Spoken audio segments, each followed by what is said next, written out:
நன்றியோடு துதிக்கிறோம். ஸ்தோத்திரம். வாழ்வெளிக்கும் வள்ளலையும் நன்றியோடு துதிக்கிறோம். இந்த நல்ல காலை நேரத்திலும் நம்முடைய ஆராதனையை கர்த்தர் ஆசீர்வதிக்கும்படியாக ஹல்லேலூயா. எல்லாரும் பிரச்சனை கர்த்தரை நோக்கி பார்ப்போம். ஸ்தோத்திரம். இது கர்த்தர் உண்டு பண்ணின நாள், இதிலே களி கூர்ந்து மகிழ கடவோம் என்று வேதம் சொல்கிறது. ஹல்லேலூயா. ஸ்தோத்திரம். ஆண்டவர் ஏற்படுத்தின அந்த நாளை ஹல்லேலூயா ஹல்லேலூயா ஹல்லேலூயா ஹல்லேலூயா கர்த்தர் ஆசீர்வதித்து தரும்படியாக ஹல்லேலூயா ஹல்லேலூயா. ஸ்தோத்திரம். இந்த நாளை கர்த்தர் ஆசீர்வதித்து தரும்படியாக, இந்த நாளின் ஆராதனையை கர்த்தர் பொறுப்படுத்திக் கொள்ளும்படியாக ஹல்லேலூயா தேங்கி ஜெபிக்கும்படியாக கேட்கிறோம். ஸ்தோத்திரம் ஸ்தோத்திரம் ஸ்தோத்திரம்.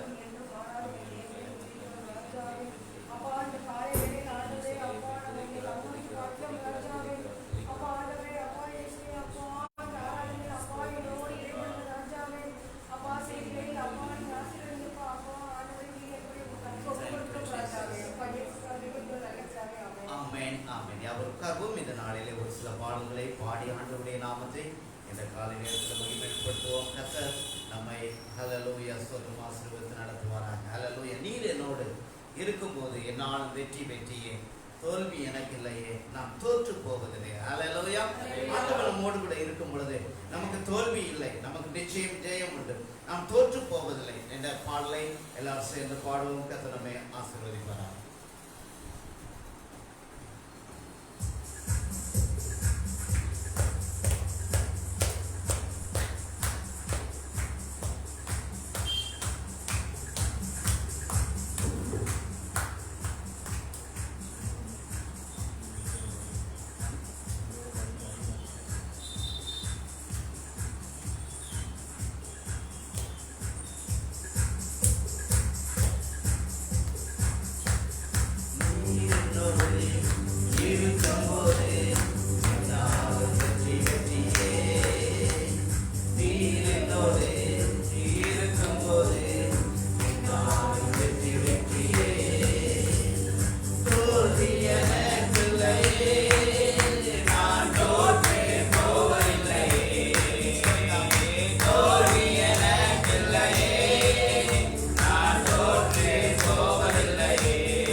எனக்கு ஆதாயம். ஹல்லேலூயா. உண்மையாகவே ஹல்லேலூயா. சோதர கடந்த நாட்களெல்லாம் கண்மணி போல பாதுகாத்து நம்மை வழி நடத்தி இந்த கால நேரத்தில் ஆண்டவரை துதிக்கும்படியா நம்மை கூட்டி சேர்த்திருக்கிறார். இந்த ஆண்டவர் உண்டு பண்ணினார். இதில் கைகூர்ந்து மகிழ கடவோம் என்று வேதம் சொல்லுகிறது.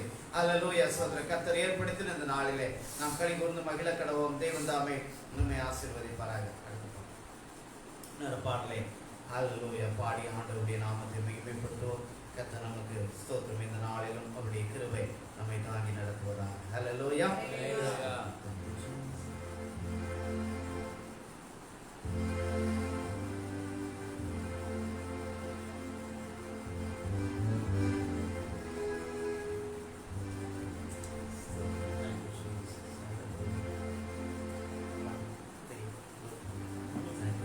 ஹல்லேலூயா. ஆண்டவர் ஹல்லேலூயா. கர்த்தர் இந்த நாளிலே நடத்துவாராக. ஆண்டவருடைய கிருபை தயவு நம்மை இந்த நாளிலும் தாங்கி நடத்த போகிறது. பாடி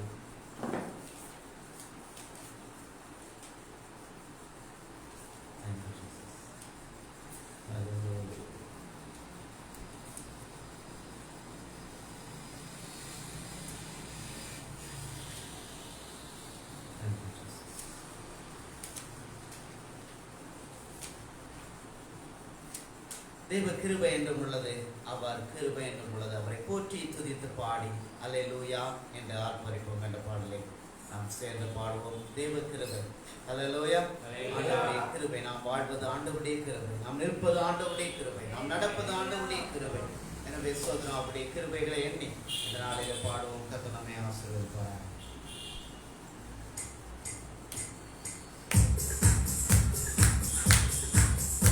கிருபை என்றும் உள்ளது, அவர் கிருபை என்றும் உள்ளது. அவரை போற்றி துதித்து பாடி அல்லேலூயா என்றார் கரிக்கோ. அவரை போற்றி துதித்து பாடி அல்லேலூயா என்றார் கரிக்கோ. மனிதிடாமல் கர்த்தர் நம்மை காத்ததாலே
பாடி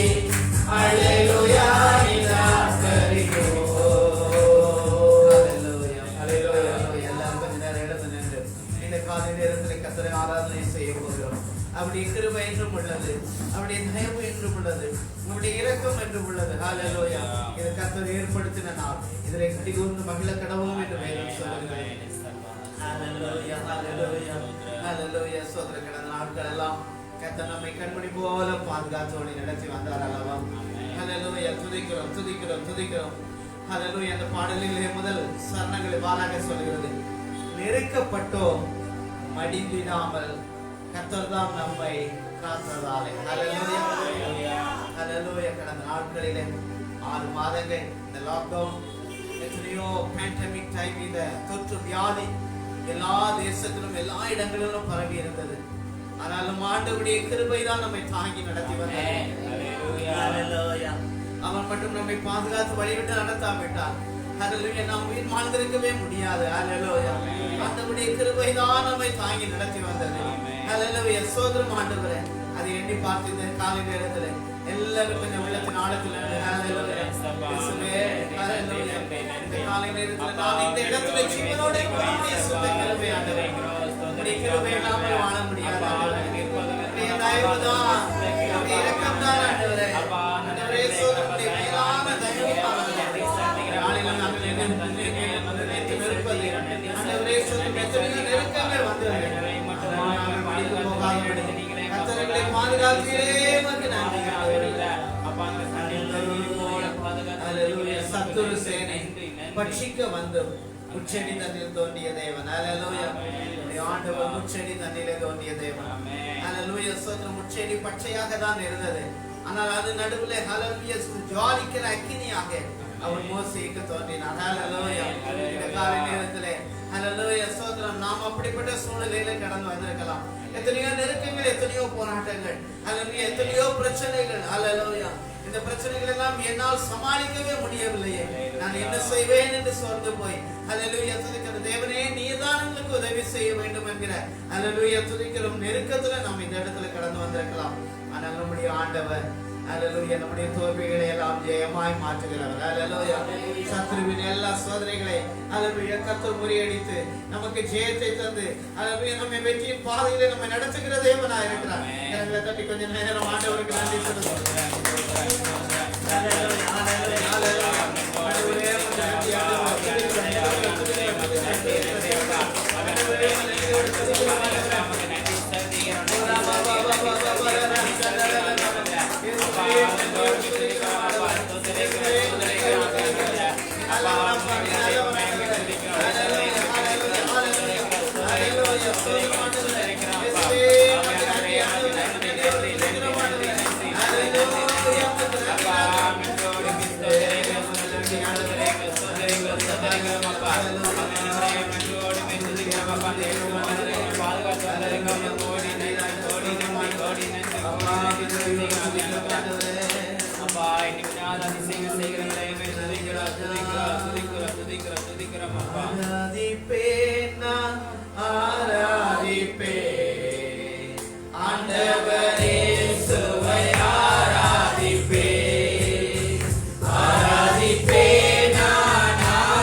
வல்லவரே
நான் ஆராதிப்பேன்.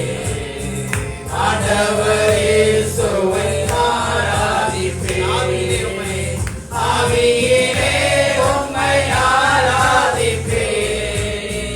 உண்மையிலே உம்மை ஆராதிப்பேன். ஆவியிலே உம்மை ஆராதிப்பேன். உண்மையிலே உம்மை ஆராதிப்பேன். ஆராதிப்பேன் நான் ஆராதிப்பேன். ஆண்டவர் இயேசுவை ஆராதிப்பேன். ஆராதிப்பேன் நான் ஆராதிப்பேன். ஆண்டவர் இயேசுவை ஆராதிப்பேன். தூதர்களோடு ஆராதிப்பேன். ஸ்தோத்திர பலியோடு ஆராதிப்பேன். தூதர்களோடு ஆராதிப்பேன். ஸ்தோத்திர பலியோடு ஆராதிப்பேன். ஆராதிப்பேன் நான் ஆராதிப்பேன். ஆண்டவர் இயேசுவை ஆராதிப்பேன். ஆராதிப்பேன் நான் ஆராதிப்பேன். ஆண்டவர் இயேசுவை ஆராதிப்பேன். காண்பவரே நம்மை ஆராதிப்பேன். காப்பவரே நான் ஆராதிப்பேன். காண்பவரே நம்மை ஆராதிப்பேன். காப்பவரே நான் ஆராதிப்பேன். ஆராதிப்பேன் நான் ஆராதிப்பேன். ஆண்டவர் இயேசுவை ஆராதிப்பேன். ஆராதிப்பேன் நான் ஆராதிப்பேன். ஆண்டவர் இயேசுவை ஆராதிப்பேன். பெண்ணாடை அணிந்து ஆராதிப்பேன். குருத்தோலை ஏந்தி ஆராதிப்பேன். பெண்ணாடை அணிந்து ஆராதிப்பேன். குருத்தோலை ஏந்தி ஆராதிப்பேன். ஆராதிப்பேன் நான் ஆராதிப்பேன். ஆண்டவர் இயேசுவை ஆராதிப்பேன். ஆராதிப்பேன் நான் ஆராதிப்பேன். ஆண்டவர் இயேசுவை ஆராதிப்பேன். நீங்க போதும் ஏசப்பா. உங்க சமூகம் எனக்கப்பா. நீங்க போதும் ஏசப்பா. உங்க சமூகம் எனக்கப்பா. ஆராதனை ஆராதனை ஆராதனை ஆராதனை. அல்லேலூயா. ஆராதனை ஆராதனை. துதி ஆராதனை ஆராதனை. மாலையிலும் மாலையிலும் ஆராதனை அப்பாவுக்கே. காலையிலும் மாலையிலும் ஆராதனை அப்பாவுக்கே.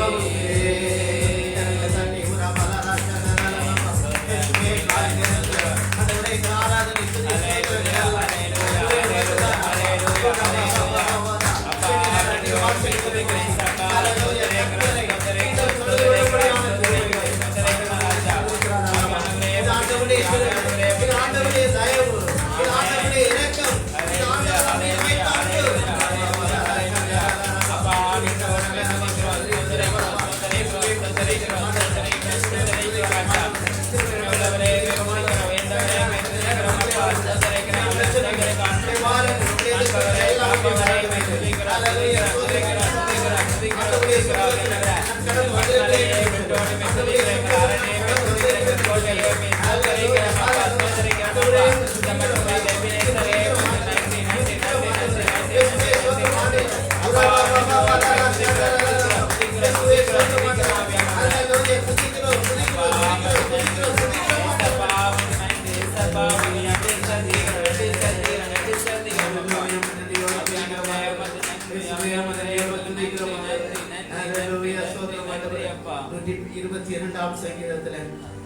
சங்கீதக்காரனாகிய தாவீது இவ்வாறாக சொல்கிறான், கர்த்தருடைய ஆலயத்திற்கு போவோம் வாருங்கள் என்று சொன்ன பொழுது நான் மகிழ்ச்சியா இருந்தேன்.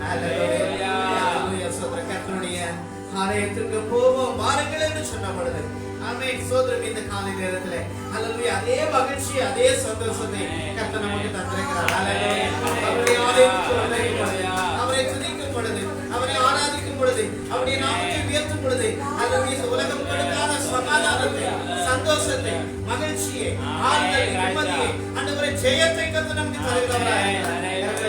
அல்லேலூயா அல்லேலூயா ஓலா வா வா வா வா அப்பா அல்லேலூயா மகனே துதிக்கிறோம் ஆண்டவரே அல்லேலூயா சோதரம் ஆண்டவரே அல்லேலூயா துதிக்கிறோம் ஆண்டவரே துதிக்கிறோம் ஆண்டவரே அல்லேலூயா சோதரம் ஆண்டவரே தாவே உம்முடைய கிருபை ஆண்டவரே துதிக்கிறோம் ஆண்டவரே பனி போல ஆண்டவரே சோதரம் எங்கள் மீது கடந்து வருகிறதற்காக நன்றி செலுத்துகிறோம் ஆண்டவரே. அல்லேலூயா நன்றி பனி போல பெய்யும் பரிசுத்தரே மழையாக பொழியும் ஆவியே கரமையத்தை சொல்லுங்க. பனி போல பெய்யும் பரிசுத்தரே மழையாக பொழியும் ஆவியே ஆவியே ஆவியே மழையாக பொழியும் ஆவியே ஆவியே ஆவியே மழையாக பொழியும் ஆவியே பனி போல பெய்யும் பரிசுத்தரே மழையாக பொழியும் ஆவியே. அல்லேலூயா கர்த்தருடைய ஆவியானுடைய வல்லமை அவருடைய கிருபை அவருடைய நிறைவான ஆசீர்வாதங்கள் பனி அல்லேலூயா சோதரம் இந்த பூமியை நனைப்பது போல இந்த பனி பெய்து இந்த பூமியை செழிக்க செய்வது போல ஆண்டவருடைய சோதரம் மெல்லிய பிரசன்னம் அல்லேலூயா பனி போல அவருடைய வல்லமை இந்த காலை நேரத்திலே நம் மீது இறங்கி வருகிறதற்காக நன்றி செலுத்துவோம். இயேசுவே உமக்கு நன்றி ராஜா. அல்லேலூயா பனி போல உம்முடைய பிரசன்னத்தை ஆண்டவரே உம்முடைய ஆவியை உம்முடைய வல்லமையை ஆண்டவரே உம்முடைய அபிஷேகத்தை ஆண்டவரே துதிக்கிறோம். இந்த நாளுக்கு தேவையான நன்மைகளை இந்த வாரத்துக்கு தேவையான ஆசீர்வாதங்களை கர்த்தர் எங்களுக்கு நீர் தருகிற நல்ல தயவுக்காக கரங்களை தாண்டி புறாபாலா ராஷதாரா இயேசுவே உமக்கு நன்றி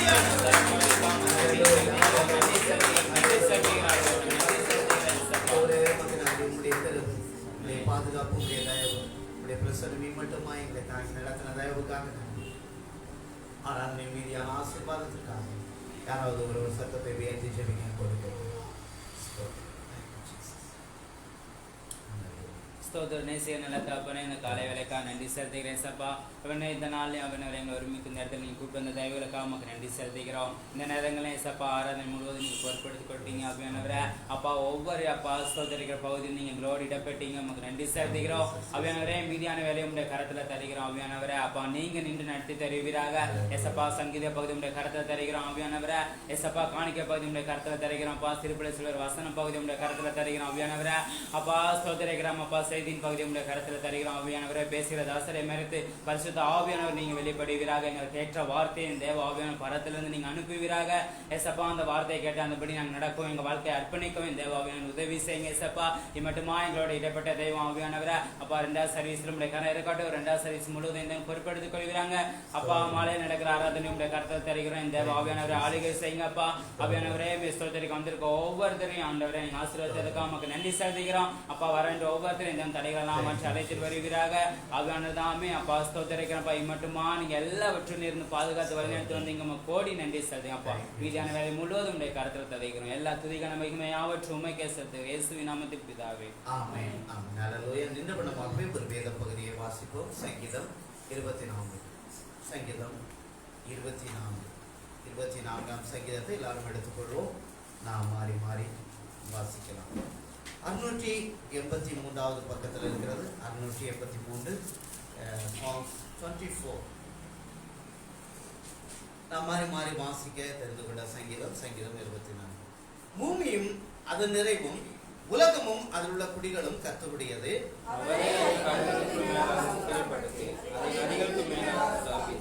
யார் கர்த்தருடைய பர்வதத்தில் ஏறுவான்? யார் அவருடைய பரிசுத்த ஸ்தலத்தில் நிலைத்து நிற்பான்?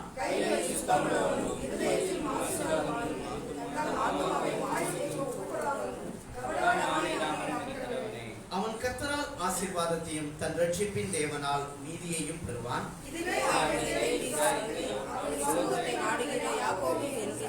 வாசல்களே, உங்கள் தலைகளை உயர்த்துங்கள், அநாதி கதவுகளை உயருங்கள், மகிமை ராஜா உட்பிரவேசிப்பார்.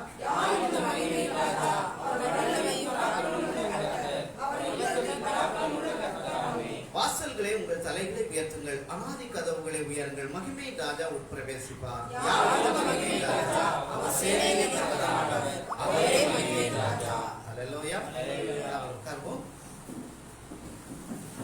கர்த்தருடைய பரிசுத்த நாமம் மகிமைப்படுவதாக.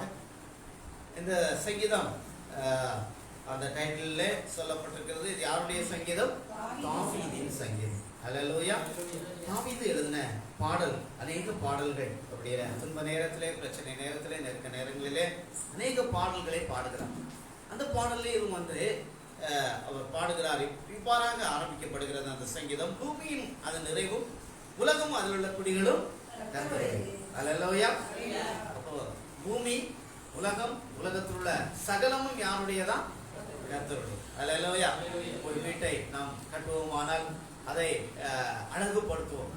எப்படியெல்லாம் இன்டீரியர் ஒர்க் பண்றது, எப்படியெல்லாம் லைட் அரேஞ்ச்மெண்ட்ஸ் பண்றது, எப்படியெல்லாம் எந்தெந்த பொருட்களை எங்கெங்க அரேஞ்ச் பண்ணுவது, எந்தெந்த ரேக் எங்க இருக்கிறது என்று சொல்லி அரேஞ்ச் பண்ணுவது போல கர்த்தர் இந்த பூமியை உண்டாக்கி மலைகள், நதிகள், நட்சத்திரங்கள், கோள்கள் எல்லாவற்றையும் உண்டாக்கி கடைசியாக அழகாக ஒரு முத்தை போன்று மனிதரையும் உண்டாக்கினார். அல்லேலூயா. மனிதன் எல்லாவற்றையும் ஆண்டு கொள்ளும்படியார் அவர் ஆண்டவர் அந்த மனிதனை அதில் வைத்தார். அது மட்டுமல்ல, அவரே அதை கடல்களுக்கு மேலாக அஸ்திபாரப்படுத்தி அதை நதிகளுக்கு மேலாக ஸ்தாபித்தார். யார் கர்த்தருடைய பர்வதத்தில் ஏறுவான்? யார் பரிசுத்த ஸ்தலத்தில் நிலைத்திருப்பான்? அல்லேலூயா. அப்ப இந்த ஆசீர்வாதங்களை எல்லாம் யார் பெற்றுக்கொள்வார்கள் என்று சொன்னால், ஆண்டவரை விசுவாசிக்கிறவர்கள் அதை பெற்றுக்கொள்வார்கள். ஒரு முறை ஒரு வேலை பிச்சைக்காரன், அவர் பிச்சை எடுத்துக் கொண்டிருந்தார். அப்போ அந்த பிச்சை எடுத்துட்டு இருக்கும் போது ஒரு இடத்துல ஒரு கல்லு கிடைச்சதான். அப்போ அந்த கல்லு பார்க்கறதுக்கு கொஞ்சம் அழகா இருந்தது போல இருந்ததுனால அந்த கல்லை அவர் என்ன செய்தார், வச்சுக்கிட்டார். அப்புறம் என்ன செய்தார், அவரு ஒரு கழுதையும் கூட என்ன செய்திருந்தாரு, கூட கூட்டிகிட்டே போவார். அப்போ அந்த கல்லை என்ன பண்ணிட்டாரு, அதுல ஒரு கயரை வச்சு கட்டி அந்த கழுதையினுடைய கழுத்துல அதை தொங்க போட்டு அப்படியே கொண்டு போயிட்டாரு.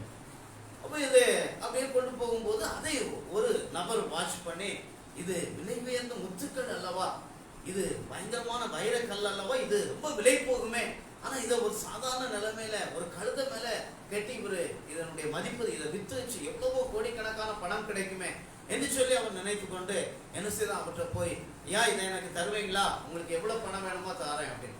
இப்போ அவரு என்ன செய்தாரா, எனக்கு 100 ரூபாய் தர வேண்டும் அப்படின்னு கேட்டார். இப்போ உடனே 100 ரூபாய் இவர் கேட்கிறாரு, நான் 50 ரூபாய் தரேன் அப்படின்னு சொல்லி அவர் சொன்னார்.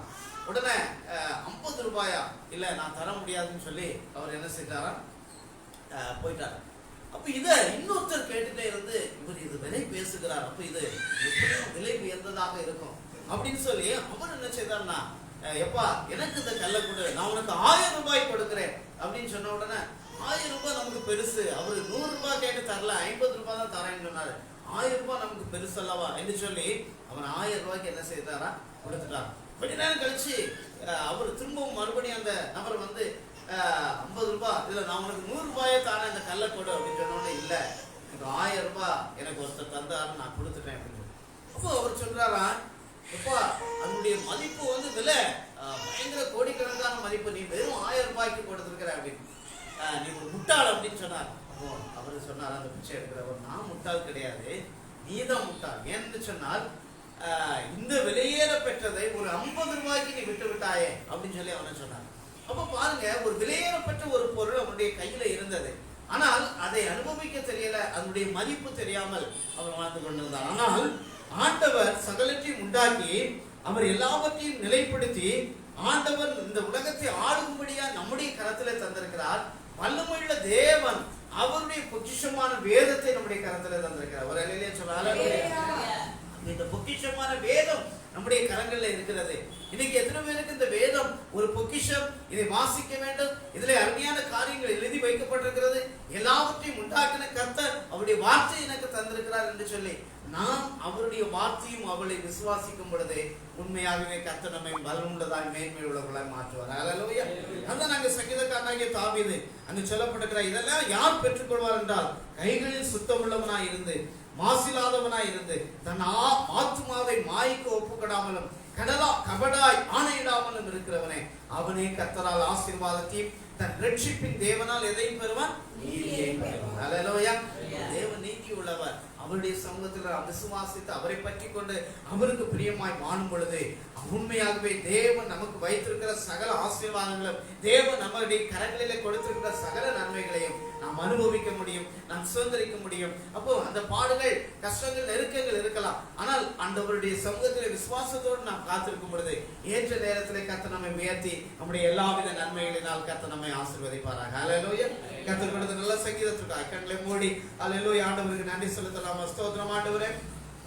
எங்கள் அன்பின் பரலோக தகப்பனே, எனக்கு கொடுத்த நல்ல சங்கீத பகுதிக்காக நன்றி ஆண்டவரே. துதிக்கிற பூமியும் அது நிறைவும் அதனுடைய குடிகளும் கர்த்தருடையது என்று நாங்கள் வாசித்தோமே ஆண்டவரே. அப்பா, சங்கீதக்காரனாகிய தாவீதுடைய வாழ்க்கையில ஆண்டவரே துதிக்கிறோம் ஆண்டவரே. இது உணர்ந்து கொள்ள அதன்படி ஆண்டவர் அவர் வாழ கர்த்தரை கிருபை செய்து இன்றைக்கும் ஆண்டவரே துதிக்கிறோம். இந்த பூமி எல்லாவற்றையும் உண்டாக்கின கர்த்தர் எங்களையும் நீர் உருவாக்கி உண்டாக்கி ஆண்டவரே மேன்மையாய் நடத்தி வருகிறீர் ஆண்டவரே. உங்களுடைய நிறைவான ஆசீர்வாதம் எங்களுடைய வாழ்க்கையில நிறைவாய் தங்கி இருப்பதாக நாங்கள் விசுவாசித்து நீர் எங்களுக்கு தந்திருக்கிற அந்த பொக்கிஷமான நன்மைகளை அனுபவிக்க கர்த்தர் எங்களுக்கு கிருபை தாரும். தடைகள் எல்லாம் நீங்கி போகட்டும். இயேசு கிறிஸ்துவின் இன்ப நாமத்தில் கெஞ்சி கேட்கிறேன் ஜீவனுள்ள நல்ல பிதாவே, ஆமென். அல்லேலூயா. கர்த்தர் நம்மை ஆசீர்வதிப்பாராக. மீண்டும் இரட்சகர் இயேசு கிறிஸ்துவின் நாமத்தினாலே இந்த நாளிலே வந்திருக்கிற உங்கள் ஒவ்வொருவரையும் வாழ்த்தி வரவேற்கிறேன். கர்த்தர் இந்த நாளிலே நன்மையானவர்களே தருவார். இந்த மாதத்தின் கடைசியில வந்துட்டோம். இன்னும் இந்த வருடத்தை முடிக்க எத்தனை மாதங்கள் தான் இருக்கு? ஒரு 3 மாதங்கள் அவ்வளவுதானே, சரியா? ஒரு 4 நாள் 7 நாள் முன்னாள் ஒரு 12 வாரங்கள் தான் இருக்கிறது. 12 வாரங்கள் என்ன ஆயிடும்? இந்த வருடம் முடிந்து போகும். ஆனால் ஸ்தோத்திரம், கர்த்தர் இந்த மாதத்திலே நமக்கு கொடுத்த வாக்குத்தத்தங்கள், ஆசீர்வாதங்கள், நிறைவான நன்மைகள் எல்லாவற்றையும் இந்த 3 மாதத்திலே கர்த்தர் நமக்கு தருவாராக. அல்லேலூயா.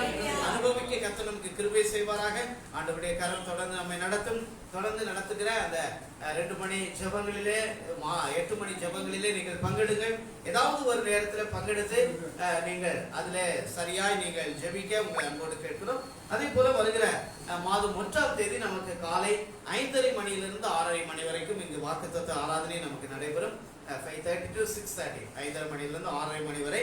எனவே நீங்கள் அதிலே வந்து பங்கெடுக்க உங்களை அன்போடு கேட்கிறோம். கர்த்தர் நிறைவான ஆசீர்வாதங்களை நமக்கு தருவாராக. கடந்த வாரத்தில் போன சனிக்கிழமை பெண்கள் ஜெபம் எங்கள் வீட்டில் வைத்து நடைபெற்றது. வர வெள்ளிக்கிழமை நமக்கு உபவாச ஜெபம் உண்டு. இந்த வாரத்திலும் சனிக்கிழமை பெண்கள் ஜெபம் உண்டு. இந்த வாரம் யார் வீட்டில் நடைபெறுவது? யார் வீட்டில்? யார் வீட்டில் சொல்லுங்க, நீங்களே சொல்லுங்க. பெண்கள் ஜெபம் சனிக்கிழமை ஆசனதாண்டி வீட்டில் சனிக்கிழமை காலையிலே ஜெபம் உண்டு. எனவே அதில் பங்கெடுக்க அன்போடு கேட்கிறோம். நேற்று தினத்தில் எங்கள் வீட்டில் ரொம்ப குறைவான ஆட்கள் தான் வந்திருந்தாங்க. தயவு செய்து நீங்கள் கூடி வந்து ஜெபிக்க உங்களை அன்போடு கேட்கிறோம். கர்த்தர் உங்களை ஆசீர்வதிப்பாராக. அல்லேலூயா. நாம் யாவர் எழுந்து நிற்போம். ஒரு பாடலை பாடும் பொழுது ஆண்டவருடைய நாமம் மகிமைக்கென்று நாம் காணிக்கைகளை படைப்போம். பாடுறீங்களா?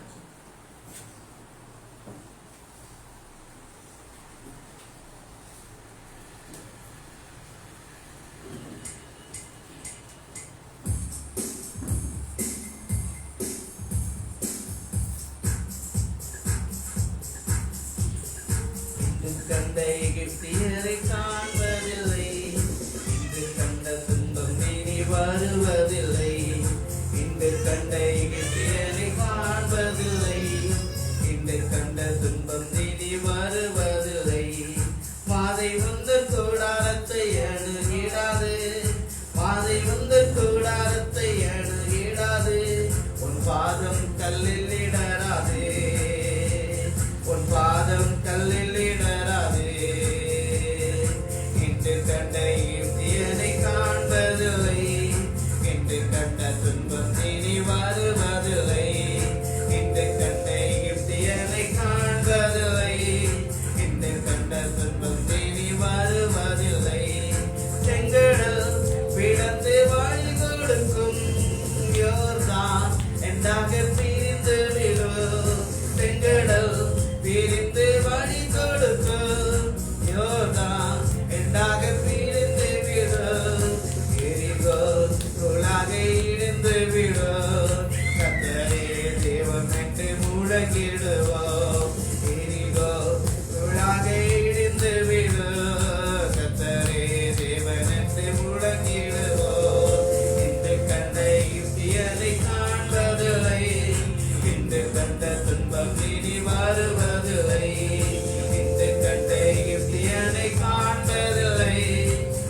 கண்ட துன்பம் நீதி வாழ்வதில்லை.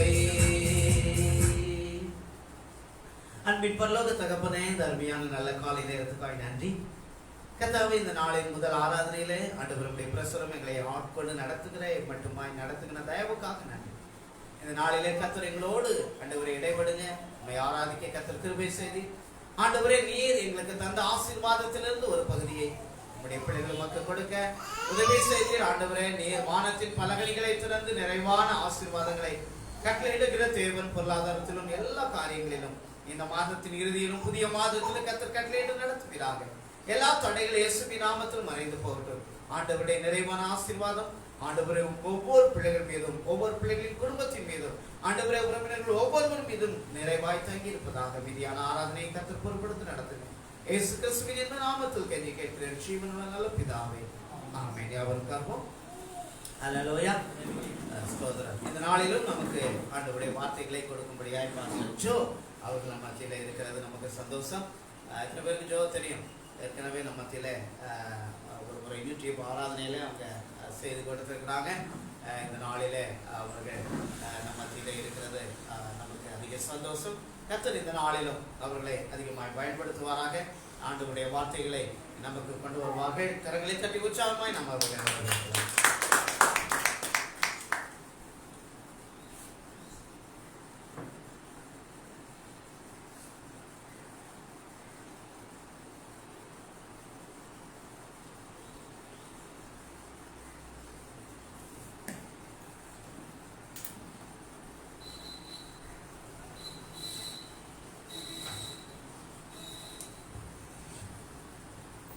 ஹல்லேலூயா, ஹல்லேலூயா.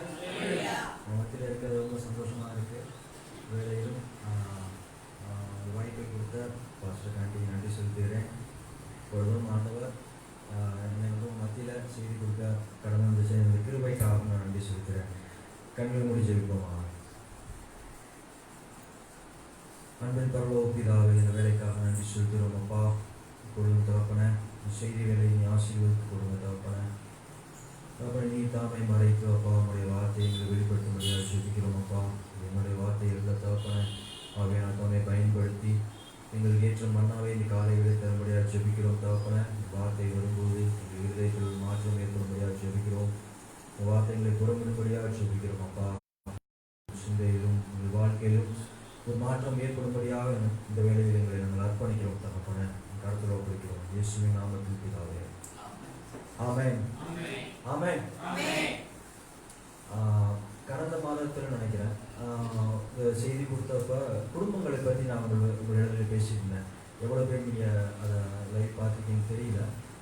அதனால் அதோட கண்டினியூஷனாக இதை இன்றைக்கி நான் அந்த செய்தியோட கண்டினியூஷனாக நான் கொடுக்க போகிறேன். கடந்த மாதத்தில் வந்து குடும்பங்களை பற்றி ஒரு 4 நற்குணங்களை பற்றி நான் பேசுவதற்காக நான் ஆயத்தப்பட்டிருந்தேன். அதில் ஒரு நற்குணம் மட்டும்தான் என்னால் கவர் பண்ண முடிஞ்சிருச்சு.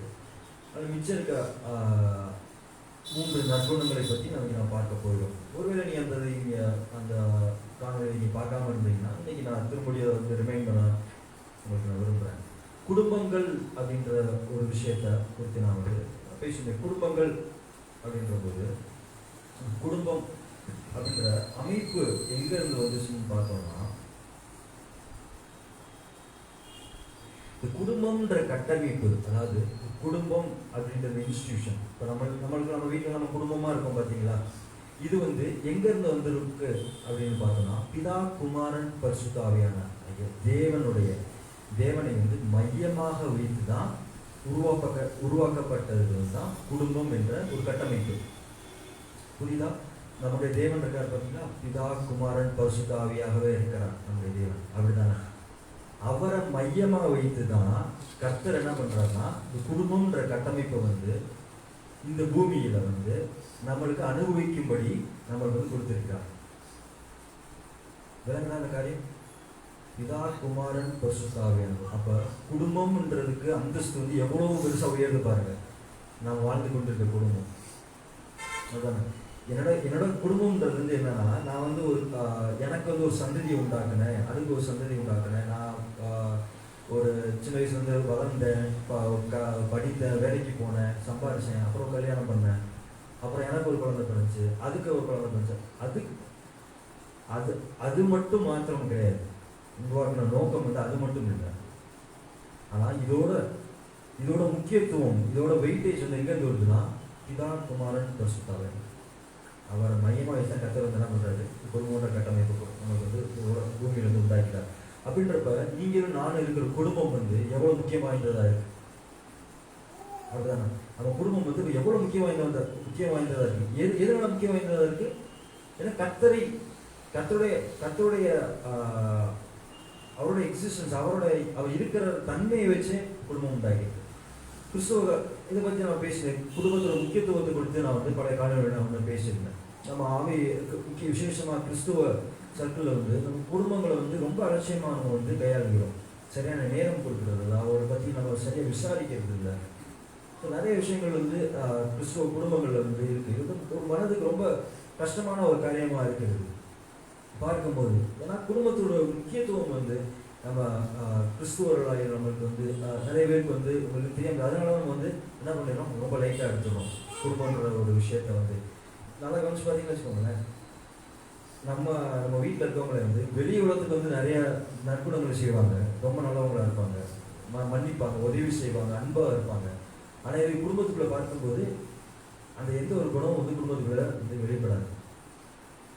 இப்போ அதை பற்றி நான் வந்து பேசியிருந்தேன். அப்போ கடந்த காணொலியில் பேசினேன். அப்போ தேவன் விரும்பும் குடும்பம் என்ன அப்படின்ற தலைப்பில் வந்து நான் பேசினேன். தேவன் விரும்பும் குடும்பம் என்ன, தேவன் குடும்பங்களுக்கு என்ன எதிர்பார்க்கிறார், வேதாவும் குடும்பத்தை பற்றி என்ன சொல்லி, எப்படிப்பட்ட குடும்பத்தை வந்து தேவன் வந்து நம்மளுக்கு வந்து கொடுத்துருக்கிறார் அப்படின்றத பற்றி பேசினேன். அதில் 4 நற்குணங்களை பற்றி நான் அந்த இதில் பேசியிருந்தேன். அதில் முதலாவது நற்குணம் அப்படின்னா என்னன்னு பார்த்தீங்கன்னா நல்ல குணம். அது வந்து குணம்ன்ற போது கேரக்டர். 4 நற்குணங்களை வந்து வேதாகம் முதல்வர் போதிக்கிறது. எடுத்துக்கொள்ளுங்கள், உபாகமத்தின் புஸ்தகம் 6ஆம் அதிகாரம் 1 வந்து இன்னைக்கு 12 வரைக்கும் நம்ம பார்த்தோம். நீ உன் தேவனாகிய கர்த்தருக்கு பயந்து உயிரோடு இருக்கும் நாளெல்லாம் நீயும் உன் குமாரனும் உன் குமாரத்தையும் நான் உனக்கு விதிக்கிற அவருடைய எல்லா கற்பனைகளையும் கட்டளைகளையும் கை கொள்ளுகிறதுனாலே உன் வாழ்நாட்கள் நீடித்திருக்கும்படி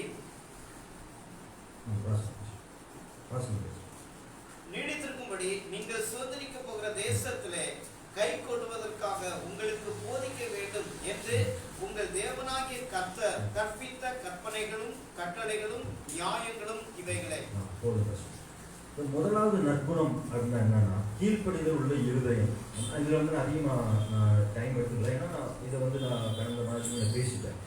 ஒரு சின்னதாக நான் சொல்லிட்டு போயிட்டேன். கீழ்ப்படிதல் உள்ள இருதயம் உங்களுக்கு தேவைன்றதை பற்றி பேசணும். கீழ்ப்படிதல் உள்ள இருதயம் எதுக்கு தேவை அப்படின்னா, நம்ம கீழ்ப்படிதல் உள்ள நற்குணம் வந்து எதுக்கு தேவைன்னா, கர்த்தருடைய கட்டளைகளை கற்பனைகளை வந்து கை கொள்றதுக்கு எனக்கு வந்து என்ன தேவை, கீழ்ப்படிதல் உள்ள இருதயம் தேவை.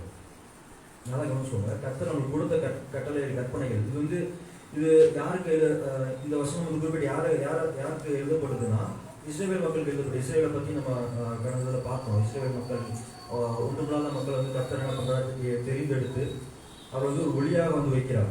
அவங்களுக்கு தான் அந்த கட்டளைகள் வந்து கொடுக்குறாங்க. சரிங்களா? அவங்களுக்கு வந்து சொல்கிறாரு, எதுக்கு கீழ்ப்படுத்த இருதயத்தை வந்து கர்த்தர் வந்து முதலாவது வந்து குறிப்பிடாருன்னா, ஏன்னா அவங்க கடந்த காலத்தை பார்க்கும்போது வந்து கர்த்தர் வந்து அவங்களோட அடிமைத்தளத்திலிருந்து அவங்க விடுவிக்கிறாங்க.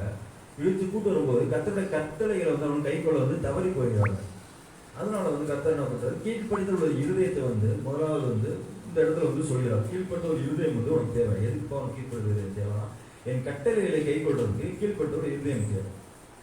கீழ்ப்படுத்த இருதயம் வந்து கட்டளை கை கொள்ள கீழ்ப்பட்ட இருதயம் தேவை. ஆனால் என்ன அடித்தளமாக தேவைப்படுத்துமா, அவரை நம்ம நேசிக்கும் போது தான், கர்த்தரை நம்ம மனது ஆழத்திலிருந்து நேசிக்கும் போது தான் அவர் கட்டளை கை கொள்ள முடியும். கீழ்ப்படுத்த இருதயத்துக்கு என்ன தேவைன்னா, கர்த்தரை வந்து நான் நேசிக்கும் போது தான் அது கட்டளை வந்து கை கொள்ள முடியும். இதுக்கு நம்ம வந்து உதாரணமாக வந்து யோவான் புஸ்தகம் 14:15 14:23 அதை பார்த்துருந்தோம். அப்புறம் 1 யோவான் 2:3-6 1 யோவான் 3:24 இது எல்லாமே இருந்து என்ன இந்த வசனங்களை பார்க்கும் என்ன சொல்லுவாருன்னா, இயேசு கிறிஸ்து சொல்லுவாருன்னா, நீ உண்மையாகவே நீ நேசிக்கிற அப்படின்னு என்ன சொல்றீங்க என் வாழ்க்கையில, உண்மையாக இயேசுவே நான் உண்மையாக உங்களை நேசிக்கிறேன், கர்த்தாவே நான் உண்மையாக உங்களை நேசிக்கிறேன் அப்படின்றது வந்து எதில் வெளிப்படுமா, என்னுடைய கட்டளைகளை கை கொள்றது தான் வெளிப்படுன்றது இந்த வசனத்தில் வந்து சொல்லியிருக்கிறார். இப்போ நம்ம வந்து நம்ம சொல்லுவோம், நான் இங்கே எவ்வளோ பேர் சொல்லுவீங்க, நீங்கள் வந்து கர்த்தாவே நான் உண்மையாக நேசிக்கிறேன், இயேசுவை நான் உண்மையாக நேசிக்கிறேன் எவ்வளோ பேர் சொல்லுவீங்க? எல்லாருமே சொல்லுவோம், அவ்வளோதானே. ஆனால் அது வந்து எதில் வெளிப்படுமா? கர்த்தருடைய கட்டளையில் வந்து கை கொள்வது தான் அந்த வெளிப்படுகிறது. ஸோ அந்த கட்டளையை கை கொள்றதுக்கு வந்து என்ன தேவைப்படுதுன்னா கீழ்ப்படுதலுடைய இருதயம் வந்து அது வந்து தேவைப்படுது. சரிங்களா? அப்புறம் இந்த சொன்ன மாதிரி இந்த யோவான் 14:15 இந்த 23 ஒரு விசேஷமான ஒரு விஷயம் இருக்கும். இயேசு கிறிஸ்துவின் கட்டளையை கை கொள்ளும்போது யார் பிரியமா இருக்காரு? இயேசு வந்து நம்ம நேசிக்கிறோம்னு சொல்லுவாரு. அடுத்து வந்து என்ன பண்ணுவாராம்? கட்டளையை கை கொள்ளும்போது பரிசுத்த ஆவியானவர் வந்து தேற்றல் அவளன்னு நம்ம இடத்துல அனுப்புவாராம். அடுத்து 23 வசனத்தை பார்க்கும்போது இதெல்லாம் நம்ம பண்ணும்போது வந்து பிதாவானவர் வந்து என்ன பண்ணுவாராம்?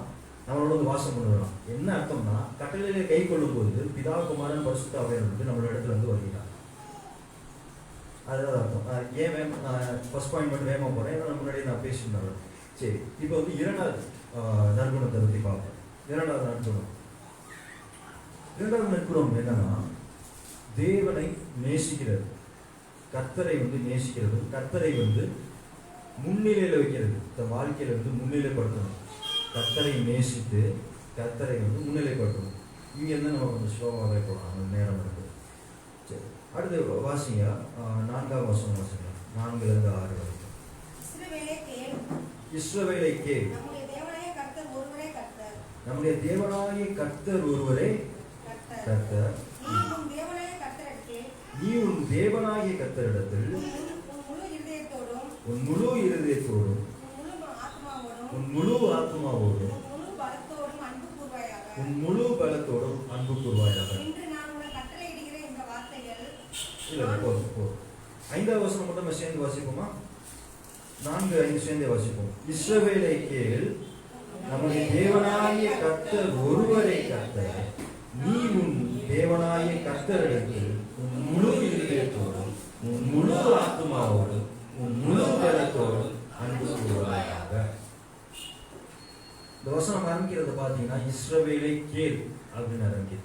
சரிங்களா? இஸ்ரவேலை கேள், இது வேதாகமம் நம்ம எழுதப்பட்ட மூலமொழி பார்த்தீங்கன்னா எபிரேய பாஷையில் வந்து எழுதப்பட்டது. சரிங்களா? அது வந்து இஸ்ரவேலை கேள் என்ற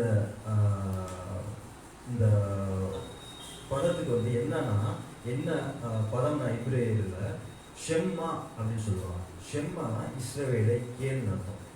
இஸ்ரவேலை கேள் அப்படின்னா இப்போ நான் பேசிட்டு இருக்கும்போது நான் சொல்கிறேன், நான் பேசுறதுக்கு கொஞ்சம் கவனிங்க அப்படின்னு சொல்கிறேன். அப்போ நீங்கள் என்ன பண்ணுவீங்க? உங்கள் அட்டென்ஷனை இங்கே கொண்டு வருவீங்க.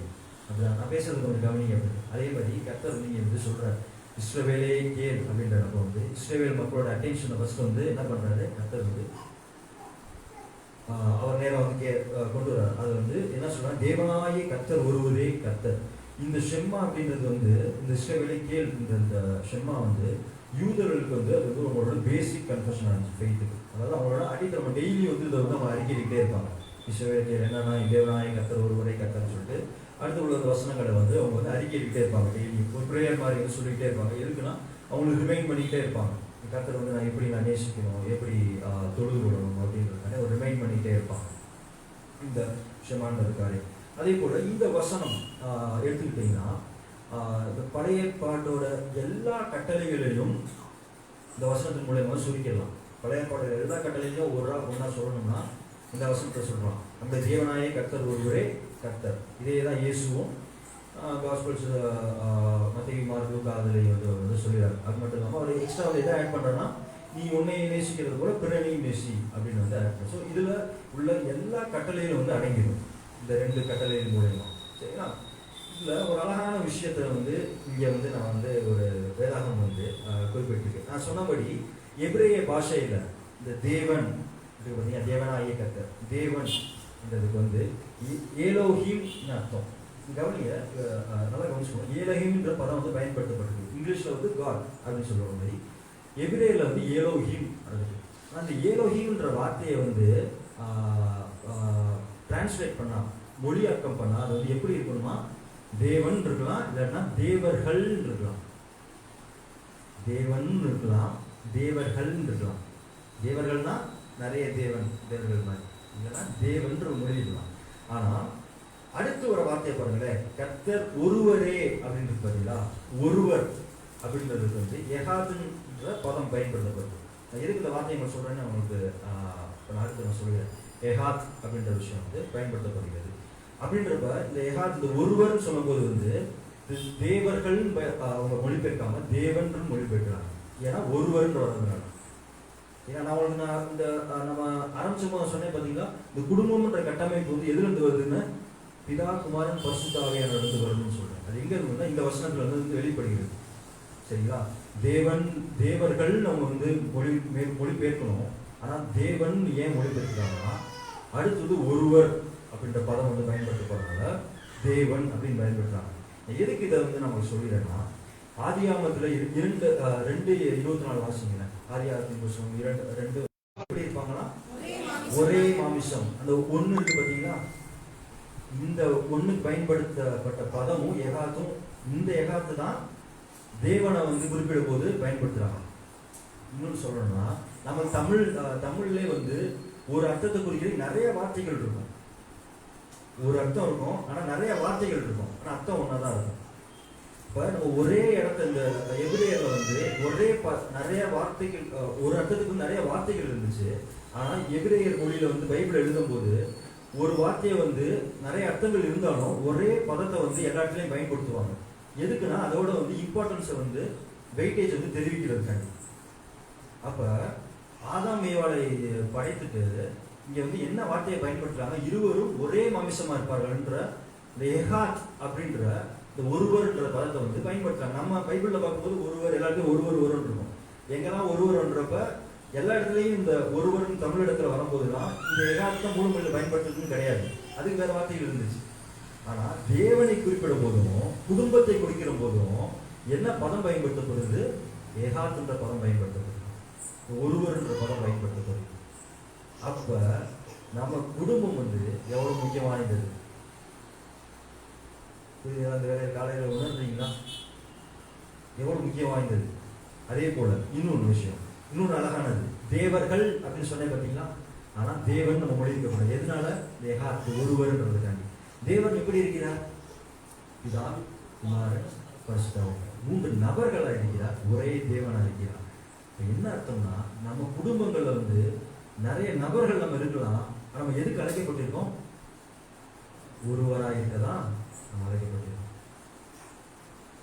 குடும்பத்துல வந்து பெற்றோர்கள் இருக்கலாம், குழந்தைகள் இருக்கலாம், மனைவி இருக்கலாம், அவங்களோட எல்லாமே இருக்கலாம். குடும்பத்துக்கு 2 பிள்ளைகள் 3 பிள்ளைகள் எவ்வளவு பேர் வேணா இருக்கலாம், நபர்கள் எத்தனை பேர் வேணா இருக்கலாங்க. ஆனா அங்க எதுக்கு அழைக்கப்பட்டிருக்கோம், ஒருவராக இருக்கலாம். ஏன் ஒருவராக இருக்கும், ஏன் பிதா குமாரன் பரிசுத்த ஒருவராக இருக்கிறாங்க. 3 நபர்களா இருந்தாலும் அவங்களுக்கு வந்து சண்டை கிடையாது. நான் தான் தேவன் நீங்க தேவன் கிடையாது, அவங்களுக்கு சண்டை இல்லை. ஏன்னா அவங்களுக்கு வந்து பெர்ஃபெக்ட் யூனிட்டி இருக்கு, ஒரு அண்டர்ஸ்டாண்டிங் இருக்கு, ஒரு ஒற்றுமை இருக்கு, ஒரு ஷலோம் இருக்கு, ஒரு பீஸ் இருக்கு அவங்களுக்குள்ள. தேவன் நம்மளை அழைத்தது, கர்த்தர் நம்மளை அழைத்தது குடும்பத்துக்குள்ள நம்ம ஒருவராக இருக்கதான் அழைத்திருக்கிறார். நம்ம நபர்களா இருந்தாலும் நம்ம வந்து எப்படி இருக்கணும்னா ஒருவராக இருக்கணும். ஒற்றுமையை தான் குறிக்கிறீங்க. நம்ம அதை மையமா வச்சுதான் அந்த குடும்பத்தை வந்து நம்ம கர்த்தர் வந்து உலகத்துக்கு கொடுத்திருக்காரு. நீங்க நான் வாழ்ந்துருக்கிற குடும்பம் வந்து அவ்வளவு முக்கியமா இருந்தது. நம்ம குடும்பத்துக்குள்ளே சண்டை போட்டுக்கிட்டோ, அவங்கள பாசம் காட்டாமையோ, இல்லாட்டினா அவங்களை ஒதுக்குறதோ, அவங்களை வெறுக்கிறதோ, நேரம் கொடுக்காமையோ, அதுக்காண்டி கிடையாது. நம்ம எல்லாரும் ஒரு முறை தாங்கிறதுக்காண்டியும் ஒரு முறை அறிந்து கொள்கிறதுக்கான குடும்பம்ன்றது. ஏன்னா தேவனை மையமா வைத்து படைக்கப்பட்டதான் குடும்பம். அவர் 3 நபர்களாக இருந்த ஒரே தேவனா இருக்கிறார். இங்க கன்ஃபியூஷன் கிடையாது, நீ குழம்பிட வேணாம். 3 நபர்களா இருக்கா, அதான் வேதம் ஆரம்பத்தில் முழுவதையும் சொல்லியிருந்தார். ஒரே தேவன் தான் அவர், தேவர்கள் கிடையாது. அதை கன்ஃபியூஸ் ஆயிடாதீங்க. தேவன் என்பவர் ஒருவரை ஆணித்தரமாக சொல்லியிருக்கு வேதாகமத்துக்கு முழுவதும். நம்ம குடும்பங்கள்ல வந்து நிறைய பேர் நாங்கள் அழைக்கப்பட்டது ஒருவராக இருக்கிறது அழைக்கப்பட்டிருக்கிறோம். அடுத்த வருஷம் வாசிங்க என்ன சொல்கிறது, இல்ல 3 வருஷம், சாரி 5வது வருஷம் வாசிங்க. இவன் தேவனாய கத்திரத்தில் முழு இருதயத்தோடும் உன் முழு ஆத்மாவோடும் உன் முழு பலத்தோடும் அன்பு குறைது. என்னதுங்க, சரி நான் தேவனை நேசிக்கணும். முதலாவது சொன்னீங்க கீழ்ப்படுதல் இருதயம் வேணும். கீழ்ப்படுதல் எதுக்கு வேணும், அவன் கட்டளையில கை கொள்றதுக்கு கீழ்ப்படுதல் இருதயம் வேணும். அவரை நான் உண்மையாக நேசித்தாதான் அவர் கட்டளை கை கொள்ளணும். நான் அறிந்து கொண்டுட்டேன். குடும்பத்துல இந்த நற்கிரியை நற்குணம் வந்து வேணும். 2வது நற்குணம் என்ன நம்ம பார்த்து கொண்டு இருக்கிறோம், தேவனை நேசிக்கிறதும் தேவனை வந்து முன்னிலைப்படுத்துறதும். இந்த நற்குணம் வந்து குடும்பங்கள்ல வேணும். தேவனை வந்து நேசிக்கிறது. சரி நான் தேவனை நேசிக்கிறேன் அப்படின்றது என்ன, இந்த 3 இது சொல்லியிருக்கு. இருதயம்னா என்ன, ஆத்மானா என்ன, பலனா என்ன, அப்படின்னு நீங்கள் வந்து யோசிக்கலாம். அதே ஹீப்ரு இந்த எபிரேயர் பாஷையில் வந்து இருதயம் அப்படின்னா நம்மள வந்து இருதயமாக என்ன நினைப்போம்? பிளட்டை பம்ப் பண்ணோம். அது வந்து இப்போ அவர் இறந்து போயிட்டார் அப்படின்றத எதை குறிப்போம்? நம்ம இருதயம் சொல்லுவோம். ஸோ அது வந்து ஒரு லைஃப்பை பற்றி பேசுறது அப்படின்னா. ஆனால் எபிரேயர் பாஷையில் வந்து இந்த ஹீப்ரு இந்த எபிரேயர் பாஷையில் இந்த இருதயம் அப்படின்னா அதோட அர்த்தம் என்னன்னா தீர்மானமான முடிவு, உறுதி, வேண்டுமென்றே இல்லைன்னா ஆழ்ந்து ஆராய்கிறது. இதுதான் அதோட அர்த்தம். இருதயம் சொல்லும்போது என்னன்னா ஒரு தீர்மானமான ஒரு முடிவோட வந்து நேசிக்கிறது. தேவனாய கதை முழு இருதயத்தோடு நேசிக்கிறதுக்கு அர்த்தம் என்னன்னா ஒரு முடிவோட, ஒரு தீர்மானத்தோடு. சும்மா கிடையாது நான் வந்து நான் தேவனை நேசிக்கிறேன், இயேசுவை நான் வந்து நேசிக்கிறேன்ப்பா, கர்த்தரை நேசிக்கிறேன் அப்படின்னு சொல்றது சும்மா அப்படி சொல்லிட்டு போறது கிடையாது. ஒரு தீர்மானத்தோடு. தீர்மானம் எதுக்கு எடுப்போம்? ஒரு பிளானிங் எதுக்கு பண்ணுவோம்? ஒரு முடிக்கணும்னா வந்து பண்ணுவோம் பார்த்தீங்கன்னா, அதுதான் தீர்மானம். அது வந்து நம்ம சாதாரணமாக பண்ணிட்டு போயிட மாட்டோம். வாழ்க்கையில் நிறைய ஸ்டெப்ஸ் எடுக்கிறோம் பார்த்தீங்கன்னா, கல்யாணமாக இருந்தாலும் சரி, அடுத்து நம்ம படிப்பது ஒரு தீர்மானத்தோடு இருப்போம். படிக்கணும் தீர்மானத்தோடு படிப்போம். ஒரு வேலைக்காண்டி எப்படி படிப்போம்? தீர்மானத்தோடு, ஒரு டிட்டர்மினேஷனோட படிப்போம். ஒரு முடிவு, ஒரு உறுதியோடு படிப்போம். அப்படித்தானே? வேண்டும் என்று பண்ணுவோம். அது எனக்கு வேணும் அப்படின்னு பண்ணுவோம். இல்லைன்னா ஒரு ஆழ்ந்து ஆராய்கிற ஒரு நல்ல ஒரு அது எனக்கு வேணும் அப்படின்றத பண்ணுவோம். அதுதானே? அதே மாதிரி தான் நம்ம இருதயம், முழு இருதயத்தோடு சொல்லும்போது என்ன அர்த்தம்னா, தேவன் வந்து முழு இருதயத்தோடு நேசி அப்படின்னா என்ன அர்த்தம்னா ஒரு தீர்மானத்தோட நேசி, ஒரு டெலிபரேட்டா வேண்டுமென்றே. இன்னைக்கு நம்ம ஏன்னா அவர் என்னை நேசிக்கிறார், எனக்கு அவர் வந்து இவ்வளவு கொடுத்திருக்கிறார் அப்படின்னு அறிந்து ஒரு தீர்மானத்தோட அவர் நேசிக்கிறார். தீர்மானத்தோட ஒரு பாதையில போறது, பாதைப்படி போறது. அதுதான். அடுத்து முழு இருதயத்தோடு பார்க்கணும். முழு ஆத்மாவோடு அப்படின்னா என்னன்னா, ஆத்மா அப்படின்னா என்ன? சோல். எதை குறிக்குதுன்னா முழு ஆத்மாவோடுன்றப்ப வந்து நம்ம அன்பில் வந்து ஒளிவு மறைவு கிடையாது. இன்னும் சிம்பிளா சொன்னா நம்ம நிறைய இடத்துல பார்த்துருப்போம்.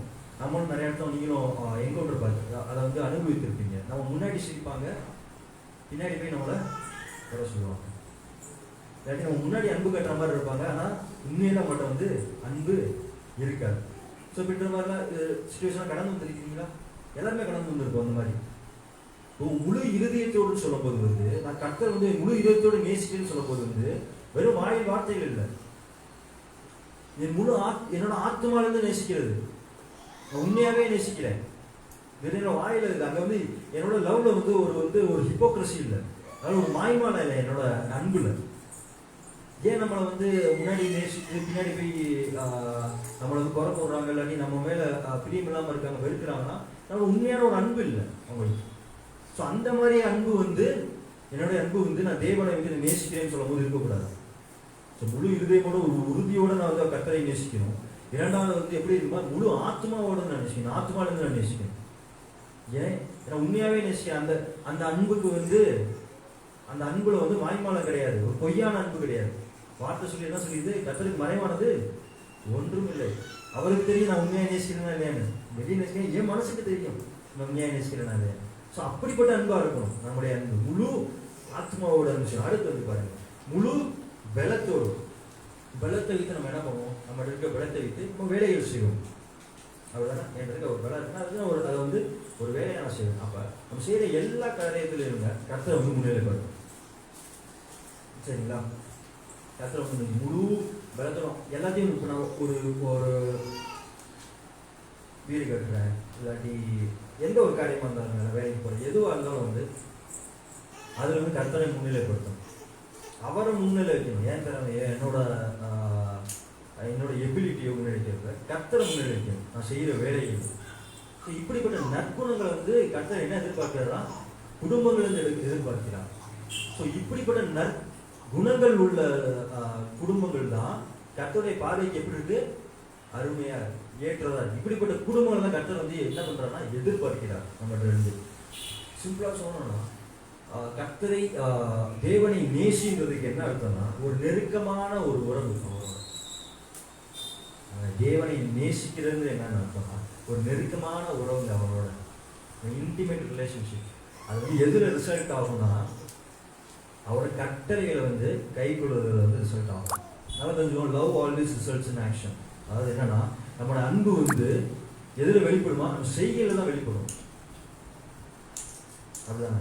என்னோட செய்கையில் தான் என்னோட அன்பு வெளிப்படும். நான் அன்பா இருக்கேன், அன்பா இருக்கேன், அன்பா இருக்கேன், அன்பு மனைவிட்டு அன்பா இருக்கேன்னு சொல்றது, பிள்ளைகிட்ட அன்பா இருக்கேன் எதில் வெளிப்படுது? வெறும் வாய் வார்த்தை இல்லை, செய்யல. அதுமாதிரி கத்தரோட நான் அன்பா இருக்கிறது எதில் வெளிப்படுமா? அவருடைய கட்டளைகளை கட்டளைகள்னா என்ன? கத்தர் கொடுத்த நம்மளுடைய கட்டளைகள் சுருக்கமாக சொன்னால், உன் தேவனாய கத்தரை நேசி, உன்னை நேசிப்பது பிறரை நேசி. இதுதான் போகிறோம். நான் சம்மரைஸ் பண்ணணும். பிறரை நேசிக்கும் போது நம்ம என்ன பண்ண மாட்டோம்? மற்றவங்கள்ட்ட பொருளை திட்ட மாட்டோம், மற்றோட பொருளை இச்சிக்க மாட்டோம், மற்றோட மனைவியை இச்சிக்க மாட்டோம், கொலை செய்ய மாட்டோம், விபச்சாரம் செய்ய மாட்டோம். ஏன்? பிறரை நான் நேசிக்கிறேன். எப்படி நேசிக்கிறேன்? என்னைய கூட நான் நேசிக்கிறேன். அப்படிதான் சொல்லியிருக்காரு. Love others as yourself. நீ உன்னையை நேசிக்கிறது கூட பிறரை நேசி. பிறரை நேசின்னு மட்டும் சொல்லலை, உன்னையை நீ எப்படி நேசிப்பார்? நீ உன்னையை நேசிக்கும் போது உன்னை வந்து நீ வந்து என்ன பண்ணிக்க மாட்டேன், காயப்பட்டிக்க மாட்டேன். அதே மாதிரி மற்றவங்களையும் அதே மாதிரி நேசிக்கும் போது மற்றவங்களையும் வந்து நீ வந்து ஒரு காயப்பட்டு. இதுதான் அவளுடைய கட்டளைகள், இதுதான் அவளுடைய கற்பனைகள். இன்னைக்கு நீ வந்து நினைக்கலாம், இன்னைக்கு நான் என்ன செய்ய வேண்டும் அப்படின்னு. கர்த்தரை நேசிக்க என்ன செய்யணும்? ஜெபிங்க, முழு இருதயத்தோடு அவரோட ஜெபிங்க, முழு இருதயத்தோடு அவரோட இன்ட்ரெஸ்ட். அவரோட சமூகத்துக்கு போங்க, நேரம் ஸ்பெண்ட் பண்ணுங்க. நீங்க நேசிக்கிறது எப்படி இருக்குன்னா, வெறும் நேசிக்கிறது 3 விதமா சொல்லப்பட்டிருக்கு. முழு இதயத்தோடும் சரி, முழு ஆத்மாவோட நேசிக்கிறோம், முழு பலத்தோட நேசிக்கணும்னு சொல்லி வார்த்தை. இனிமேல் உங்க மனசுல இருக்கட்டும், நான் கர்த்தரை நேசிக்கிறேன்னு சொல்லும் போது இந்த 3 விதத்தையும் நான் நேசிக்கிறேன்னா நீங்க உங்களோட ஆராய்ந்து பாருங்க. முழு இருதயத்தோட நான் நேசித்து கொண்டிருக்கிறேனா, என் முழு ஆத்மாலேருந்து நான் அவரை நேசிக்கிறேனா, என் முழு பலத்தோடு அவரை நேசிக்கிறேன்னு யோசிங்க. ஏன்னா 3 அர்த்தங்கள் பார்த்தோம். நான் அப்படிப்பட்ட ஒரு அன்பா இருக்கா என்னோட அன்பு அப்படின்ற உங்களை நீ ஆராய்ந்து பாருங்க இந்த வேலையில.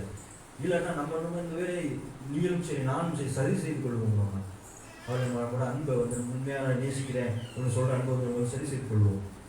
அதிக சமூகம் எடுத்து ஜெபி, எவ்வளோ வேலைகள் இருந்தாலும் சரி, எவ்வளோ காரியங்கள் இருந்தாலும் சரி, காலையிலும் சரி அவரோட சமூகத்தை தேடி போங்க. வேதாந்தத்துக்குரிய அறிந்து கொள்ளுங்கள், வேதாந்தத்தை என்ன சொல்லப்பட்டிருக்கிறது அறிந்து கொள்ளுங்கள். இப்படிப்பட்ட ஒரு நற்குணத்தை வந்து கற்று வந்து எதிர்பார்க்கலாம். 3வது நற்குணம் என்னன்னா, வேகமாக போய் நேரம் ஆகிடுது. பிள்ளைகளை கர்த்தரின் அறிகிற அறிவில் வந்து வளர்க்கிறது. பிள்ளைகளை வந்து 3வது நற்குணம் என்ன? பிள்ளைகளை கர்த்தருக்குரிய அறிவில வந்து வளர்க்கிறது. இன்னொரு விதத்தில் சொல்லணும்னா, ஒரு ஆவிக்குரிய சந்ததியை வந்து உண்டாக்கணும். வாசிங்க வசனம் 6ல் வாசிங்க, 6-9 வரைக்கும் வாசிங்க. இன்று நான் உனக்கு கட்டளையிடுகிற இந்த வார்த்தைகளை உன் இருதயத்தில் இருக்க கடவது. எங்க இருக்கணுமா? இன்று நான் உனக்கு கட்டளையிடுகிற இந்த வார்த்தை உன் இருதயங்களில் இருக்கட்டும். நீ அவைகளை பிள்ளைகளுக்கு கருத்தாய் போதித்து. எப்படி போதிக்கணுமா? கருத்தாய் போதித்து. நீ உன் வீட்டில் உட்கார்ந்திருக்கும் பொழுது, நீ வீட்டில் உட்கார்ந்திருக்கும் போதும், வழியில் நடக்கும் போதும், படுத்துக் கொள்ளுகிற போதும், எழுந்திருக்கும் போதும் அவைகளை குறித்து பேசு.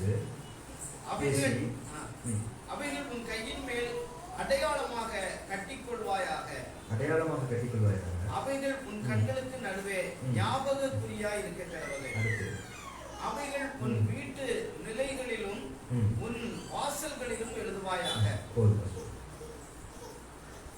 பாத்தீங்களா? அடுத்த நண்பர் என்ன பண்ணணும்? கர்த்தருக்கு அறிகிற அறிவுல பிள்ளைகள் வளர்க்கணும். ஒரு ஆவிக்குரிய சந்ததியை வந்து கொண்டு வரணும். அது தெரிஞ்சுக்கோங்க. இங்க நல்லா கவனிங்க. ஆவிக்குரிய சந்ததி கொண்டு வரல பற்றி பேசுகிறோம். சந்ததி வந்து உருவாகிக்கிட்டே இருக்கு நம்ம நாட்டில். ஏன்னா இந்தியா வந்து ஜனத்தொகையில் வந்து 2வது இடத்துல இருக்கும். சந்ததி இங்கே பரிசு கிடையாது. எப்படிப்பட்ட சந்ததி இருக்குமா? சத்தமாக சொல்லுங்களேன். ஆவிக்குரிய சந்ததி. ஆவிக்குரிய சந்ததினா என்ன? கர்த்தரை வந்து அறிந்த ஜனமாக இருக்கணும் நம்முடைய பிள்ளைங்க. கர்த்தரை பற்றி உள்ள அறிவு, கர்த்தர் நம்மளுக்காண்டி செய்த அறிவு இருக்கணும். அவர் நம்மளுக்காண்டி என்ன செய்தார் என்ற அறிவு வந்து நம்ம யாருக்கு சொல்லணும்னா நம்ம பிள்ளைகள் சொல்லணும். இங்கே இஸ்ரவேல் மக்கள் அதான் போதிக்கிறார். இன்று நான் உன் கட்டளையில் இருந்த வார்த்தை உன் இருதயங்கள் இருக்க கடவுது. நீ அவைகளை உன் பிள்ளைகளுக்கு கருத்தாய் போதித்து. அந்த வார்த்தை வந்து ரொம்ப பிடிச்சிருக்கு, கருத்தாய் போதித்து. ஆங்கிலத்தில் பார்த்தீங்கன்னா இம்ப்ரெஸ் அப்படின்ற வார்த்தை வந்து பயன்படுத்தி. இம்ப்ரெஸ்னா என்ன அர்த்தம்னா முத்திரையிடு. மனதில் படியவை, மனதில் ஆழமாய் பதிய செய். அருமையான இருக்கு பாருங்க வார்த்தை. இது வந்து இஸ்ரேல் மக்களுக்கு வந்து கர்த்தர் சொல்லி அதை வந்து நல்லா ஞாபகம் வச்சுக்கணும். இன்னைக்கு நம்மளுக்கு கர்த்தரோடு பேசி கொண்டிருந்தாலும் இஸ்ரேல் மக்களுக்கு சொல்லி கொண்டிருக்கிறது. அதை ஒரு பக்கம் வந்து ஞாபகம் வச்சுட்டே வாங்க. முத்திரையிடணுமா, பதிய செய்யணும், மனசு வந்து ஆழமாய் பதிய செய்யணும். எதை? கர்த்தரை பற்றி நான் அவர் வந்து நேசி அப்படின்ற விஷயமோ, எப்படி நேசிக்கின்ற விஷயமோ, அவர் கட்டளையை கை கொள்ளு அப்படின்ற விஷயமோ பிள்ளைங்களோட மனதில் எப்படி இருக்கணுமா, முத்திரையா பதிக்கணும். அது வந்து யாருக்கு பொறுப்பு வேதம் சொல்லுது? பெற்றோர்கள் உங்களுக்கு கொடுக்கப்பட்ட பொறுப்பு. அது இன்னொரு சிம்பிளா சொன்னா அது கட்டளையை கர்த்தர் வந்து கொடுக்கிறார். உங்களுக்கு கொடுக்கப்பட்ட பொறுப்பாக இருக்கிறது. என்ன என்னோட பொறுப்பு என்னது? பிள்ளைங்களுக்கு வந்து கர்த்தருடைய அறிவுல வந்து சொல்லணும். எப்படிலாம் பேசணுன்றதை வந்து அவர் சொல்லிடா பாருங்க. நீ வீட்டில் உட்கார்ந்து இருக்கும் போது, வழியில் நடக்கிற போது, படுத்துக் கொள்கிற போது, எழுந்திருக்கும் போதும் வாயில கொடுத்து பேசி அவர் கையிலே அடையக்கூடிய இது அப்படின்னு சொல்ல. இது என்னத்த சொல்ற? என்ன அர்த்தம் அப்படின்னா, எப்பவுமே அவர் கொடுத்து பேசிக்கொண்டே இருப்பான். இன்னும் இன்னொரு சொல்லும்போது உன் பிள்ளைகளை வந்து கர்த்தருடைய சிந்தையிலே வள. உலகத்துக்குரிய போதனத்தை கொடுக்கிற பார்க்கணும். அவரை பற்றியே பேசிக்கொண்டே அவரை குறித்து அவரோட அறிவுல வளரட்டும். பிள்ளை ஏதோ தானே வளர்ந்து வராங்க, அவருடைய அறிவுல வளரட்டும் சொல்றாரு. ஒரு நேச்சுரல் கான்வர்சேஷன் இருக்குன்னு சொல்றாரு. அதுக்கு இது வந்து அப்படியே லிட்டரலா எடுத்துக்க கூடாது. நான் படுக்கும்போது பேசணும், உட்கார்ந்து இருக்கும்போது இங்க வாப்பா நான் பேசுறேன்ப்பா, நடக்குள்ள போய் இங்க வாப்பா தான் சொல்லிருப்பா நான் பேசுறேன்ப்பா. ரொம்ப அப்படியே லிட்டரலா எடுத்து அப்ளை பண்றது கிடையாது. என்ன அர்த்தம்னா, எப்பவுமே கர்த்தருக்குள்ள வந்து பிள்ளைகளை வந்து வளர்க்கணும். நல்லா தெரிஞ்சுக்கோங்க. நம்ம வந்து நம்ம கிறிஸ்துவ குடும்பங்களை பார்த்தீங்கன்னா அவங்க என்ன நினைக்கிறாங்க அப்படின்னா, ஆலயத்துக்கு அனுப்பிடுறேன் குழந்தைய, பிள்ளைகள் அந்த ஆலயத்தில் சண்டே ஸ்கூலுக்கு ஒதுக்க வளர்த்துறேன், கர்த்தரோட அறிவில் வளர்ந்துடும், சண்டே கரெக்டாக கூட்டு போயிடுறேன், கர்த்தரோட அறிவில் வந்து நினச்சிருக்காங்க. நல்லா தெரிஞ்சுக்கோங்க. பிள்ளைகள் வந்து ஆலயத்துக்கு வர்றது வாரத்தில் ஒரு நாள் இல்லைன்னா 2 நாளாக இருக்கலாம். ஆனால் வாரத்தில் 7 நாட்களும் பிள்ளைகள் வந்து உங்களுடைய வாழ்க்கையையும் உங்கள் கூட தான் அதிகமாக வந்து டைம் ஸ்பெண்ட். ஆவிக்குரிய வாழ்க்கைக்கு பிள்ளையை கட்டி எழுப்புறதுக்கு முதல் ஆயுதம் யார் தெரியுமா? முதல் கருவி யார் தெரியுமா? பெற்றோர்கள். அதான் வேதாகம் சொல்லிடு. பெற்றோர்கள். ஆலயம் தேவை. ஆலயம் வழிகாட்டி. ஆலயம் ஒரு கலங்கரை விளக்கம் தான் ஆலயம். ஒரு லைட் ஹவுஸ் மாதிரி வெளிச்சம் ஆலயம். நம்ம கரெக்டாக கைட் பண்ணணும். ஆனால் பெற்றோரோட வாழ்க்கை தான் பிள்ளைகளுக்கு வந்து ரொம்ப எஃபெக்டிவாக இருக்கும். அதுதான் வந்து ஒரு தாக்கத்தை ஏற்படுத்தும் பிள்ளைகளோட மனதில். பெற்றோராகிய உங்களுக்கு கொடுக்கப்பட்ட கடமை. யாரை குறித்து? கர்த்தரை குறித்து எப்போதும் பேசிக்கொண்டிருக்கிறது. அவர் வந்து உங்களுக்கு வந்து கட்டளையாக கொடுக்குறாரு, அதை வந்து செய்யப்பா அப்படின்னு. அதை செய்யணும்னா பெற்றோர்கள் வந்து வேதாகமத்தை பற்றி அறிவு இருக்கும். அப்படிதானே?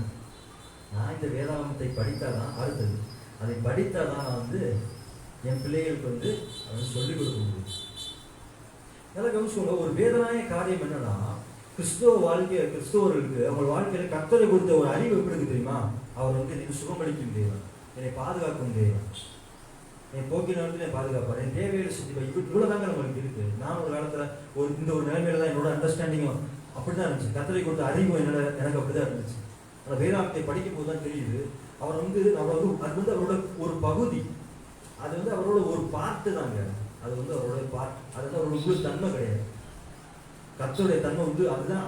கர்த்தர்னாலே அவர் தான். அதுதான் தேவையை சந்திப்பார், பாதுகாப்பார், சுகமளிப்பார். அது மட்டும் கிடையாது, அவர் வந்து ஆழமானவர். வேதாந்தத்தை வாசிக்கும் போது தெரியும் அவரை கிருபையை காக்கிற தேவன்.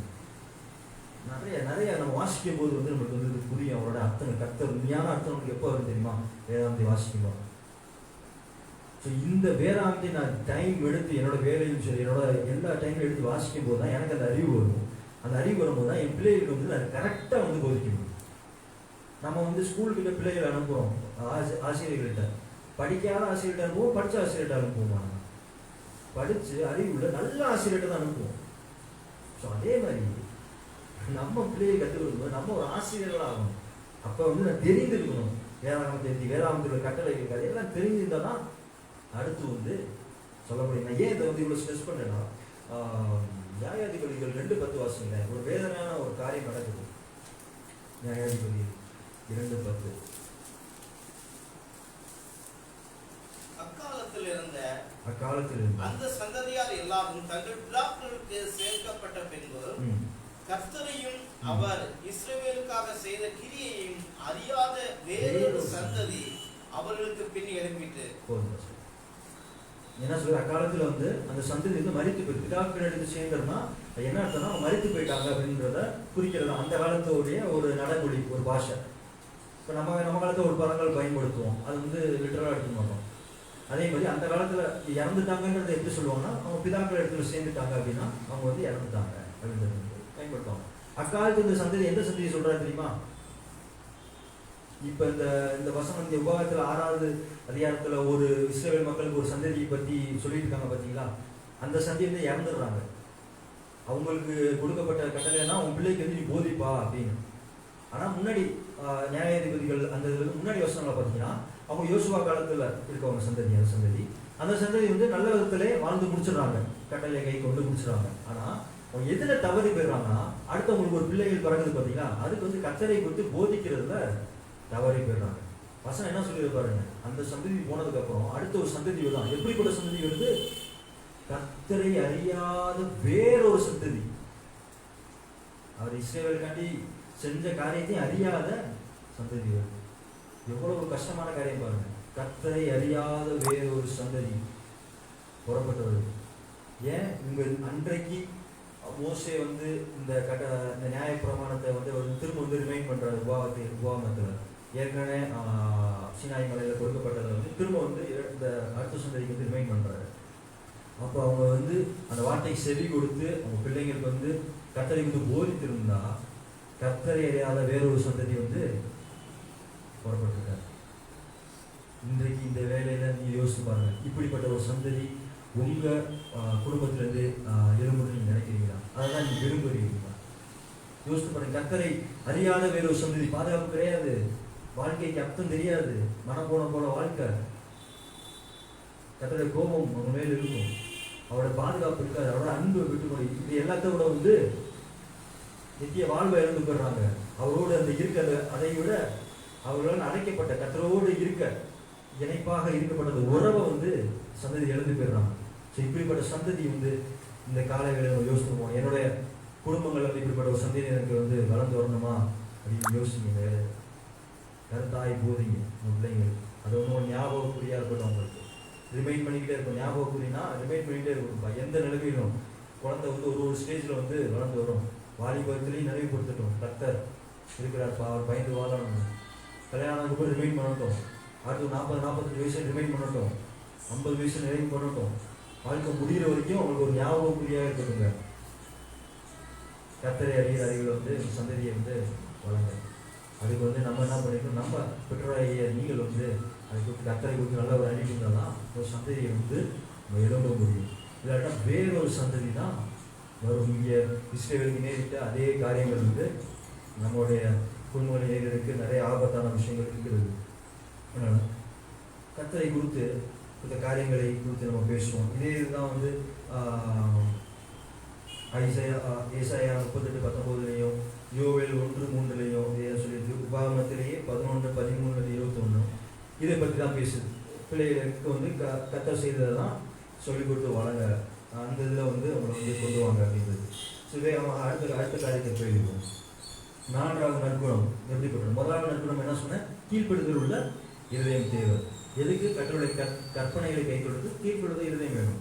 அவர் கட்டளை கை கொள்ளணும், அவரை உண்மையான நேசித்தாதான் அந்த கை கொள்ள முடியும் கட்டளை அப்படின்றத பார்த்தோம். 2வது வந்து கர்த்தரை நேசிக்கணும், முழு மனதோடு, முழு ஆத்மாவோடு, முழு பலத்தோடு.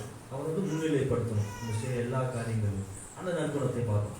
3வது நற்குணம் என்ன பார்த்தோம்? பிள்ளைகளை வந்து கர்த்தருடைய அறிகிற அறிவில் வளர்க்கணும். இல்லை இன்னொரு வார்த்தையில் சொன்னால் தேவ பக்தி உள்ள சந்ததியை வந்து கொண்டு போகணும். நம்ம வந்து வெறும் படிப்படையும் வேலையிலையும் மட்டும் அவங்களை வந்து கான்சன்ட்ரேட் பண்ணி அது வந்து தவறு கிடையாது, உங்கள் வாழ்க்கையை ஏற்றுதான். ஆனால் கர்த்தருடைய இடத்துல வைக்கும் போது தான் அது வந்து தவறாது. கர்த்தர் கொடுக்க வேண்டிய நேரத்தில், அவர் கொடுக்க வேண்டிய ஸ்தானத்தில் வந்து அவங்களோட படிப்பையும் தூக்கி அவங்களோட வேலையையும் தூக்கி வைக்கும்போது தவறாது. அது வந்து எப்படி ஆயிருந்தா தவறாகிறதோட அது வந்து இன்னொரு வார்த்தை எதுனா ஐடல்ஸ், விக்கிரமம் ஆயிடும். நம்மளோட அண்டர்ஸ்டாண்டிங் விக்கிரமன்றது வேற மாதிரி இருக்கும். ஆனால் கர்த்தருடைய ஸ்தானத்தை குறிக்கிற எந்த காரியமும் சரி, எந்த கேரக்டரும் சரி, எந்த பழக்க வழக்கமே விக்கிரமம். அதை மாதிரி தான் நம்ம சொல்லுவோம். நீ விக்கிரகம்னா வேற தான் நினைச்சிட்டு இருக்காங்க. அது இருந்தாலும் ஒரு பக்கம் கர்த்தருக்கு கொடுக்க வேண்டிய ஸ்தானத்தை குடிக்கிற எந்த மொபைலாக இருந்தாலும் சரி, ஏதோ வேலையாக இருந்தாலும் சரி, படிப்பாக இருந்தாலும் சரி, எதுவாக இருந்தாலும் அது விக்கிரகம். அதாவது தான் சொல்லியிருக்கு. ஸோ அப்படிப்பட்ட ஒரு இடத்துல வளர்க்காம பிள்ளைங்களை கர்த்தருடைய அறிவை. அது 4வது நற்குணம் என்னன்னா, நன்றியுள்ள இருதயத்தை வந்து குடும்பங்களை கர்த்தர் வந்து எதிர்பார்க்கலாம். என்ன உள்ள இருதயம்? நன்றி உள்ள இருதயம். நற்குணம் வாசிங்க 10-12 யோசனை. உன் தேவனாகிய கர்த்தர் உனக்கு கொடுப்பேன் என்று ஆபிரகாம், ஈசாக்கு, யாக்கோபு என்பவர்களாகிய உன் பிதாக்களுக்கு ஆணையிட்டு கொடுத்த தேசத்தில் உன்னை பிரவேசிக்க பண்ணும்போது போதும் நீ கட்டாத வசதியான பெரிய பட்டணங்களையும் நீ நிரப்பாத சகல நல்ல வஸ்துகளாலும். ஒரு நிமிஷம், எனக்கு பிடிச்ச ஒரு இந்த வார்த்தை எனக்கு பிடிச்சது. நீ கட்டாத வசதியான பெரிய பட்டணங்களையும். யார் உங்களுக்கு எல்லாமே ஏற்கனவே கர்த்தர் வந்து ஏற்படுத்தி வைத்திருந்தார். அவங்க எப்ப அவங்க சுதந்திரிக்கிறாங்கன்னா, கர்த்தரையிலே கை கொள்ளும்போது, அவருக்கு பிரியமாக வாழும்போது தான் அந்த ஆசீர்வாதத்தை வந்து அவங்க வந்து பெற்றுக்கொள்ள முடியும். இன்றைக்கு நம்மளுக்கும் அப்படிதாங்க. கர்த்தர் நம்மளுக்கு ஆசீர்வாதங்களை வைத்திருக்கிறார். நம்ம வந்து அந்த ஆசீர்வாதத்துக்கு எதுவுமே பண்ண எல்லாமே ரெடியா இருக்கு. ரெடியா இருக்காங்க. உண்மை. நான் வந்து இப்போ நான் ஒரு ஆசீர்வாதமான இடத்துல இருக்கேன்னா, அது என்னோட வேலையோ இல்லாட்டி நான் என் சாமர்த்தினால சேர்த்து வைத்ததோ இல்லாட்டி என் உழைப்போ இல்லை. அது ஒரு விதத்துல ப்ராக்டிக்கலாக நான் உழைச்சேன் சம்பாதிச்சேன் அதெல்லாம் இருந்தாலும் கர்த்தர் அனுமதித்ததுனால தான், கர்த்தர் அளவு பண்ணதுனால தான் எனக்கு அந்த ஆசீர்வாதம். கர்த்தர் கொடுத்ததுனால தான் எனக்கு அந்த ஆசீர்வாதம். கர்த்தர் கொடுத்ததுனால தான் எனக்கு அந்த வேலை. கர்த்தர் கொடுத்ததுனால தான் நான் அறிவான வந்து சேமிச்சேன். கர்த்தர் கொடுத்ததுனால தான் அதுக்கு ஏற்ற பலன் வந்து வந்துச்சு. இந்த உபாவம் புஸ்தகம் அதை பற்றி தான் சொல்லுது. முழுசா நீங்க வாசித்தீங்கன்னா, கர்த்தருடைய கட்டளையை ரொம்ப கை கொள்ள அப்படின்னு சொல்லிட்டு 27வது அதிகாரத்தை 28வது வசனத்தை பார்த்து வச்சோங்களேன். கர்சஸ் அண்ட் பிளஸிங்ஸ் இருக்கு. அதாவது சாபங்களும் ஆசீர்வாதங்களும் அடுத்து வந்து இருக்கும். என்னன்னா சாய்ஸை கொடுத்துருவாரு. நீ சூஸ் பண்ணிக்க. ஆசீர்வாதம் இருக்கு, சாபம் இருக்கு, நீ சூஸ் பண்ணிக்க அப்படின்னு கொடுத்துருவாரு. நீ கர்த்தருடைய கட்டளையை கை கொண்டுனா தேசத்துக்கு வந்து சேமம் உண்டாகும். உன் குடும்பத்தை வந்து கர்த்தர் ஆசீர்வதிப்பார். இல்லைன்னா அது ஒரு சாபமாக மாதிரி கொடுத்து சாய்ஸை வந்து யார்கிட்ட கொடுத்துருவாரு? மக்கள்கிட்ட கொடுத்துருவாரு. அதே மாதிரி தான் கர்த்தர் வந்து நம்மளுக்கு எல்லாத்தையுமே நம்மளுக்கு தெளிவுபடுத்துவார் வார்த்தை மூலமா. ஆனால் நீ வாசிக்கும் போது என்ன பண்ணுவாங்க? நம்ம ஃபோர்ஸ் பண்ணவே மாட்டார். God is not a force. அவர் வந்து நம்மளை வந்து புஷ் பண்ணி பண்ணு அப்படின்னு சொல்ல மாட்டார். எல்லாத்தையும் காட்டிடுவார் நம்மளுக்கு. நான் உனக்கு வந்து இதெல்லாம் செய்தேன். நம்ம வாழ்க்கையை பார்த்து கடந்து பாதி பார்க்கும்போது கர்த்தருடைய கிருபையை நம்ம பார்க்க முடியுமா? இங்கே யாரும் சொல்ல முடியும் கர்த்தருடைய கிருபையை வாழ்க்கையை நான் பார்த்ததே இல்லை, நான் அவர் அனுகிரகத்தை நான் பார்த்தது இல்லை, அவர் பாதுகாப்பை பார்த்தது, அவரோட சேவரை நான் பார்த்தது, அவர் தெய்வனை நான் பார்த்தது, யாருமே சொல்ல முடியாது. நான் இதெல்லாம் பார்த்துட்டு என்னை நேசிப்பான், என் கட்டளையை கை கொடுப்பான், என்னை உண்மையாக நேசி முழு இதயத்தோட முழு ஆத்மா முழு பலத்தோட நேசிப்பான் அப்படின்னு நான் வாசிங்க. நீ நிரப்பாத சகல நல்ல வஸ்துகளாலும் நிரம்பிய வீடுகளையும் நீ வெட்டாத வெட்டப்பட்டிருக்கிற தோள்களையும் நீ நடாத திராட்சை தோட்டங்களையும் ஒலிவ தோப்புகளையும் அவர் உனக்கு கொடுப்பதினால் சாப்பிட்டு திருப்தியாகும் போதும். அதுவும் கத்திருந்தவர் தான். எனக்கு வேலைக்கு ஏற்ற பலன், சாட்டிஸ்ஃபேக்ஷன், நிம்மதி, இது எல்லாமே எது வருதுன்னா கர்த்தர் கொடுக்குற ஆசை. இதே தான் வந்து எக்லீசியாஸ்ல பார்ப்போம், பிரசங்கியில் பார்ப்போம் நம்ம. அதே தான் அங்கே பிரசங்கி எழுந்தவர் சொல்கிறாரு. வேலை எல்லாத்துலேயும் எவ்வளோ வேலை செஞ்சாலும் எல்லாமே வந்து மாயை, எல்லாமே மீனிங்லெஸ், எதுவுமே அர்த்தம் இல்லை. ஆனால் எப்போ வந்து திருப்தி கிடைக்குது? கர்த்தரிலிருந்து வரும்போது தான் திருப்தி கிடைக்கும். வாசிங்க. நீ அடிமைப்பட்டிருந்த வீடாகிய எகிப்து தேசத்திலிருந்து உன்னை புறப்பட பண்ணின கர்த்தரை மறவாதபடிக்கு எச்சரிக்கையாக இரு. முதலாவது பாடத்தை பார்த்தீங்களா? ஆசீர்வாதத்தை குறித்து பேசுதா? உனக்கு ஆசீர்வாதம் கொடுப்பேன். எதுக்கு நான் எப்போ கொடுப்பேன் ஆசீர்வாதத்தை? நம்ம இஸ்ரேல் கொடுக்குறாரு, நீ பிரவேசிக்க பண்ணிடுவேன். நான் கொடுத்த வாக்கு தத்துவம் உண்மை ஆகிரும். இதெல்லாம் பல வருடங்கள் கழித்து தான் அவங்களுக்கு வந்து கானான் தேசம் வந்து இஸ்ரேல் தேசம் அவங்களுக்கு வந்து கிடைக்கிது. ஆனால் இதுக்கு முன்னாடியே கர்த்தர் வந்து ஆணித்தனமாக சொல்லிட்டாரு. இது இன்னொன்று எதை குறிக்குதுன்னா கர்த்தருடைய வல்லமையை குறிக்குது. நான் முன்னாடியே சொல்லிட்டாரு, சொல்லி அடிக்கிறாரு, இப்படி உள்ள கொண்டு போயிடுவேன். ஆனால் எப்போ கொண்டு போவேன்? கடலை கைக்குள்ளு, அதையும் சொல்லிடுறாரு. ஆனால் கொண்டு போனதுக்கப்புறம் இந்த ஆசீர்வாதத்தெல்லாம் கொடுத்துட்டாரு. இந்த நீ கட்டாத எல்லாமே உனக்கு கிடைக்கும் நீ ஆசீர்வாதம் பண்ணும்போது சொல்லிட்டு அடுத்த 2வது பகுதியை பாருங்களேன். 2வது பகுதியை கொண்டு வாசிங்க. இந்த 10வது 2வது பகுதியை நீ கட்டாத வசதியான பணம் இருந்தா நீ அடிமைப்பட்டிருந்த வீடாகிய எகிப்து தேசத்திலிருந்து உன்னை புறப்பட பண்ணின கர்த்தரை மறவாதபடிக்கு எச்சரிக்கையாய் எப்படி ஆரம்பிக்கிறாரு பாருங்க. நீ அடிமைப்பட்டிருந்த எகிப்தில் அடிமை. உன் நிலைமை எங்க இருந்துச்சு? உன் அடிமைப்பட்ட இடத்துல இருந்த. உண்மைன்னு சொல்றேன்னா ஒரு நாடோடியா இருந்த, ஒரு பரதேசியா இருந்த, ஒரு ஐடென்டிட்டியே இல்லாம இருந்த யாரு? இஸ்ரேல் மக்கள். அப்படிதான் இருந்தாங்க. அப்படித்தானே? அவங்களுக்கு வந்து தேசம் கிடையாது, நாடோடியா இருந்தாங்க. அப்படியே அப்படிப்பட்ட இஸ்ரேல் மக்களுக்கு எப்படிப்பட்ட ஆசீர்வாதத்தை கொடுக்குறாரு? இஸ்ரேல் ஏற்பட்ட தேசம் அப்படிப்பட்ட மக்களுக்கு கொடுக்குறாரு. அப்ப என்ன சொல்றாரு பாருங்க, நீ அடிமைப்பட்டு இருந்த வீடாகிய எழுத்து. எப்படி வீடாகிய எழுத்து? எகிப்து அடிமைப்பட்டு சொல்ல ஒரு வீடாவே இருந்துச்சு. சரியா? இருந்த உன்னை புறப்பட பண்ணின கர்த்தரை மறவாதபடிக்கு, கடைசி வார்த்தை சொல்லுமா, மறவாதபடிக்கு எச்சரிக்கையாக. யாரை மறவாதபடிக்கு? கர்த்தரை மறவாதபடிக்கு. ஏன்னா இந்த முந்தின சந்ததிகள் வந்து கர்த்தரை மறந்து போயிடறாங்க. கர்த்தர் திரும்ப சொல்றாரு, மறவாத, நான் எங்க இருந்து உன்னை கொண்டு வந்தேன், எங்க வைத்திருக்கேன் அப்படின்றத மறவாத. இன்னும் ஒரு விஷயம் இருக்கு. at the height of prosperity, the height of own prosperity, David committed adultery. அதாவது prosperity, அதாவது ஆசீர்வாதத்தின் உச்சத்துல வந்து தாவீது என்ன பண்றான்? விபச்சாரத்துல விழுந்துறான். நல்ல உச்சத்துல இருக்க ஆசீர்வாதத்துல இருக்கும்போது, அதான் இன்னொன்று என்ன சொல்லணும்னா, நம்ம ஆசீர்வாதம் பெரிய நிலைமையில இருப்போம் பாத்தீங்களா? அப்போ வந்து நம்ம வந்து விழுந்து போயிடுவோம். இல்லைன்னா நமக்குள்ள வந்து விழுந்து போயிடுறது எதுனாலும் போய்க்கலாம். நமக்குள்ள ஒரு பெருமை வந்துடலாம், ஒரு மேட்டிமை வந்துடலாம், ஒரு பெரிய இதை வந்து எப்படி சொல்றது, தாண்டான்ற அந்த ஈகோ வந்துடலாம். அது வந்து நம்ம என்ன பண்ணணுமா? கர்த்தரை மறக்க வச்சிடும். ஏன்னா நான் பண்ணி வந்த இடம், நான் இந்த இடத்துக்கு வந்தேன் அப்படின்றது வந்துடும். ஆனால் கர்த்தர் என்ன சொல்கிறாரு? நான் உன்னை கொண்டு வந்தேன், நான் உனக்கு இந்த தேசத்தை கொடுத்தேன், நான் உனக்கு இந்த ஆசீர்வாதத்தை கொடுத்தேன் அப்படின்றத மறவாதபடி எச்சரிக்கையாக. இந்த 4 நற்குணங்களை வந்து குடும்பங்களுக்கு கொடுக்கிறார், குடும்பத்துக்கு எதிர்பார்க்கிறார். அதாவது இன்னும் கஷ்டமான விஷயம் இன்னும் சொல்லணும் பார்த்தோம்னா, நான் முன்னாடி சொன்னபோது கர்த்தரை பொறுத்தவரைக்கும் ஒரு தேவை சந்திக்கிறது தான் நிறைய பேர் அண்டர்ஸ்டாண்டிங். கிறிஸ்துவ குடும்பங்கள்லேயும் பார்த்தீங்கன்னு சொன்னேன், தேவைன்ற வரும்போது தான் கர்த்தர் எடுத்து போவாங்க. அந்த தேவை வந்ததுக்கப்புறம், ஆசீர்வாதம் வந்ததுக்கப்புறம் கர்த்தரை வந்து மறந்துடுவாங்க. அப்படின்றப்ப வாழ்க்கை வந்து எப்படி போயிடும் தெரியுமா? கர்த்தரை மறந்து கர்த்தர் அந்த இடத்துல வைக்கணும்னு வச்சுக்கோங்க. அதுக்கு தான் கர்த்தரை முன்னிலைப்படுத்தணும். கர்த்தரை முன்னிலைப்படுத்தும் போது நம்மளுடைய எல்லா பண்புகளும் நமக்குள்ள வரும். இந்த மேட்டிமை இருக்காது, பொறாமை இருக்காது, அந்த ஒரு நம்ம ரொம்ப ஒரு பெரிய இடத்துல இருக்கோன்ற அந்த மைண்ட் செட் இருக்காது. கர்த்தரை முன்னிலைப்படுத்தும் போது, கர்த்தரை உள்ள கொண்டு வரும்போது, கர்த்தரை வந்து வெளியே கொண்டு வரும்போது எல்லாமே இந்த உலகத்திலே நம்ம பார்க்கிறோம். அப்படிதானே? ஒரு உயர்வு வந்தோட எப்படி நடந்துக்கிறாங்க, இல்லாட்டா உயர்வு உள்ளவங்களுக்கு எப்படி கஷ்டப்படுறவங்களை ட்ரீட் பண்றதா எல்லாத்தையுமே பார்க்கிறோம். அப்படிதானே? கர்த்தரை உள்ள கொண்டு வரதான் அதுல அர்த்தம் இருக்கு. ஏன் இயேசு கிறிஸ்து எப்படி இருந்தார் அந்த உலகத்துல? ஒரு அடிமையின் ரூபம் போல இருந்தாரு, ஒரு சர்வன்ட்ட போல இருந்தாரு. தேவன் பேசிய கர்த்தர் பேசிய தேவன் அந்த உலகத்துக்கு வந்து எப்படி இருந்தாரு? பாதத்தை கழுவுறாரு.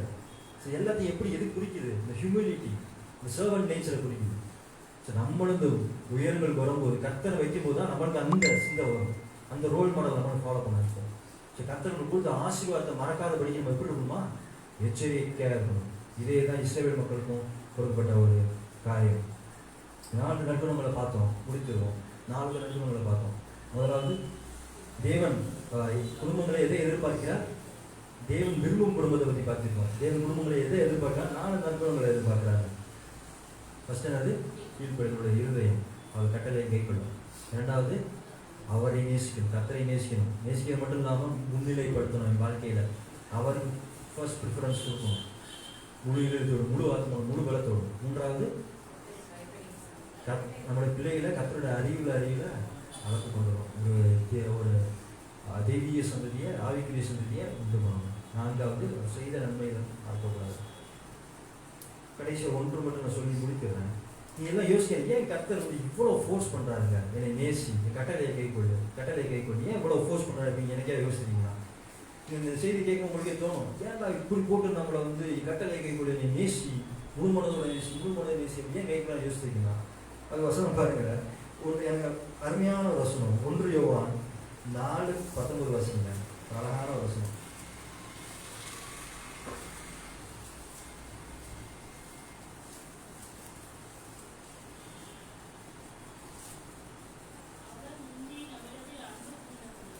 சத்தமா, அவர்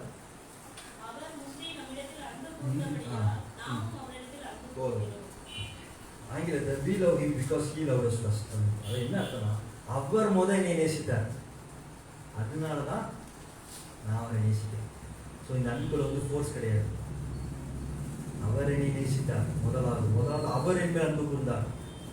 உலகத்தை படைக்கிறதுக்கு முன்னாடியே குமாரனை வந்து ஒரு பலியாக இந்த உலகத்துக்கு கொடுப்பேன்ற திட்டங்கள்லாம் முறையே கருத்து முன்குறித்தது. அவர் நம்மளை நேசித்து தான் அவருக்கு தெரியும். குமாரன் போன அவரே நேரத்தில் போய் ஒரு பலியாகிறது அவர் கருத்து நன்றாகவே தெரியும். அதெல்லாம் தெரிந்து தான் நம்மளை வந்து படைக்கிறார். அவர் என்னை நேசித்ததுனால தாங்க நான் அவரை நேசிக்கிறேன். அவர் என்னை ஃபோர்ஸ் பண்ணாங்க. எங்கள் வாழ்க்கையில் எல்லாத்தையும் காட்டியிருக்காரு. நம்ம லைஃப் லைன் எல்லாத்தையும் காட்டியிருப்பாரு. பைபிளில் வந்து எல்லாமே நிறையா பக்தர்களுடைய இது வந்து எழுதப்பட்டிருக்கு. அவங்க வாழ்க்கையெல்லாம் பாருங்கள், அவங்களோட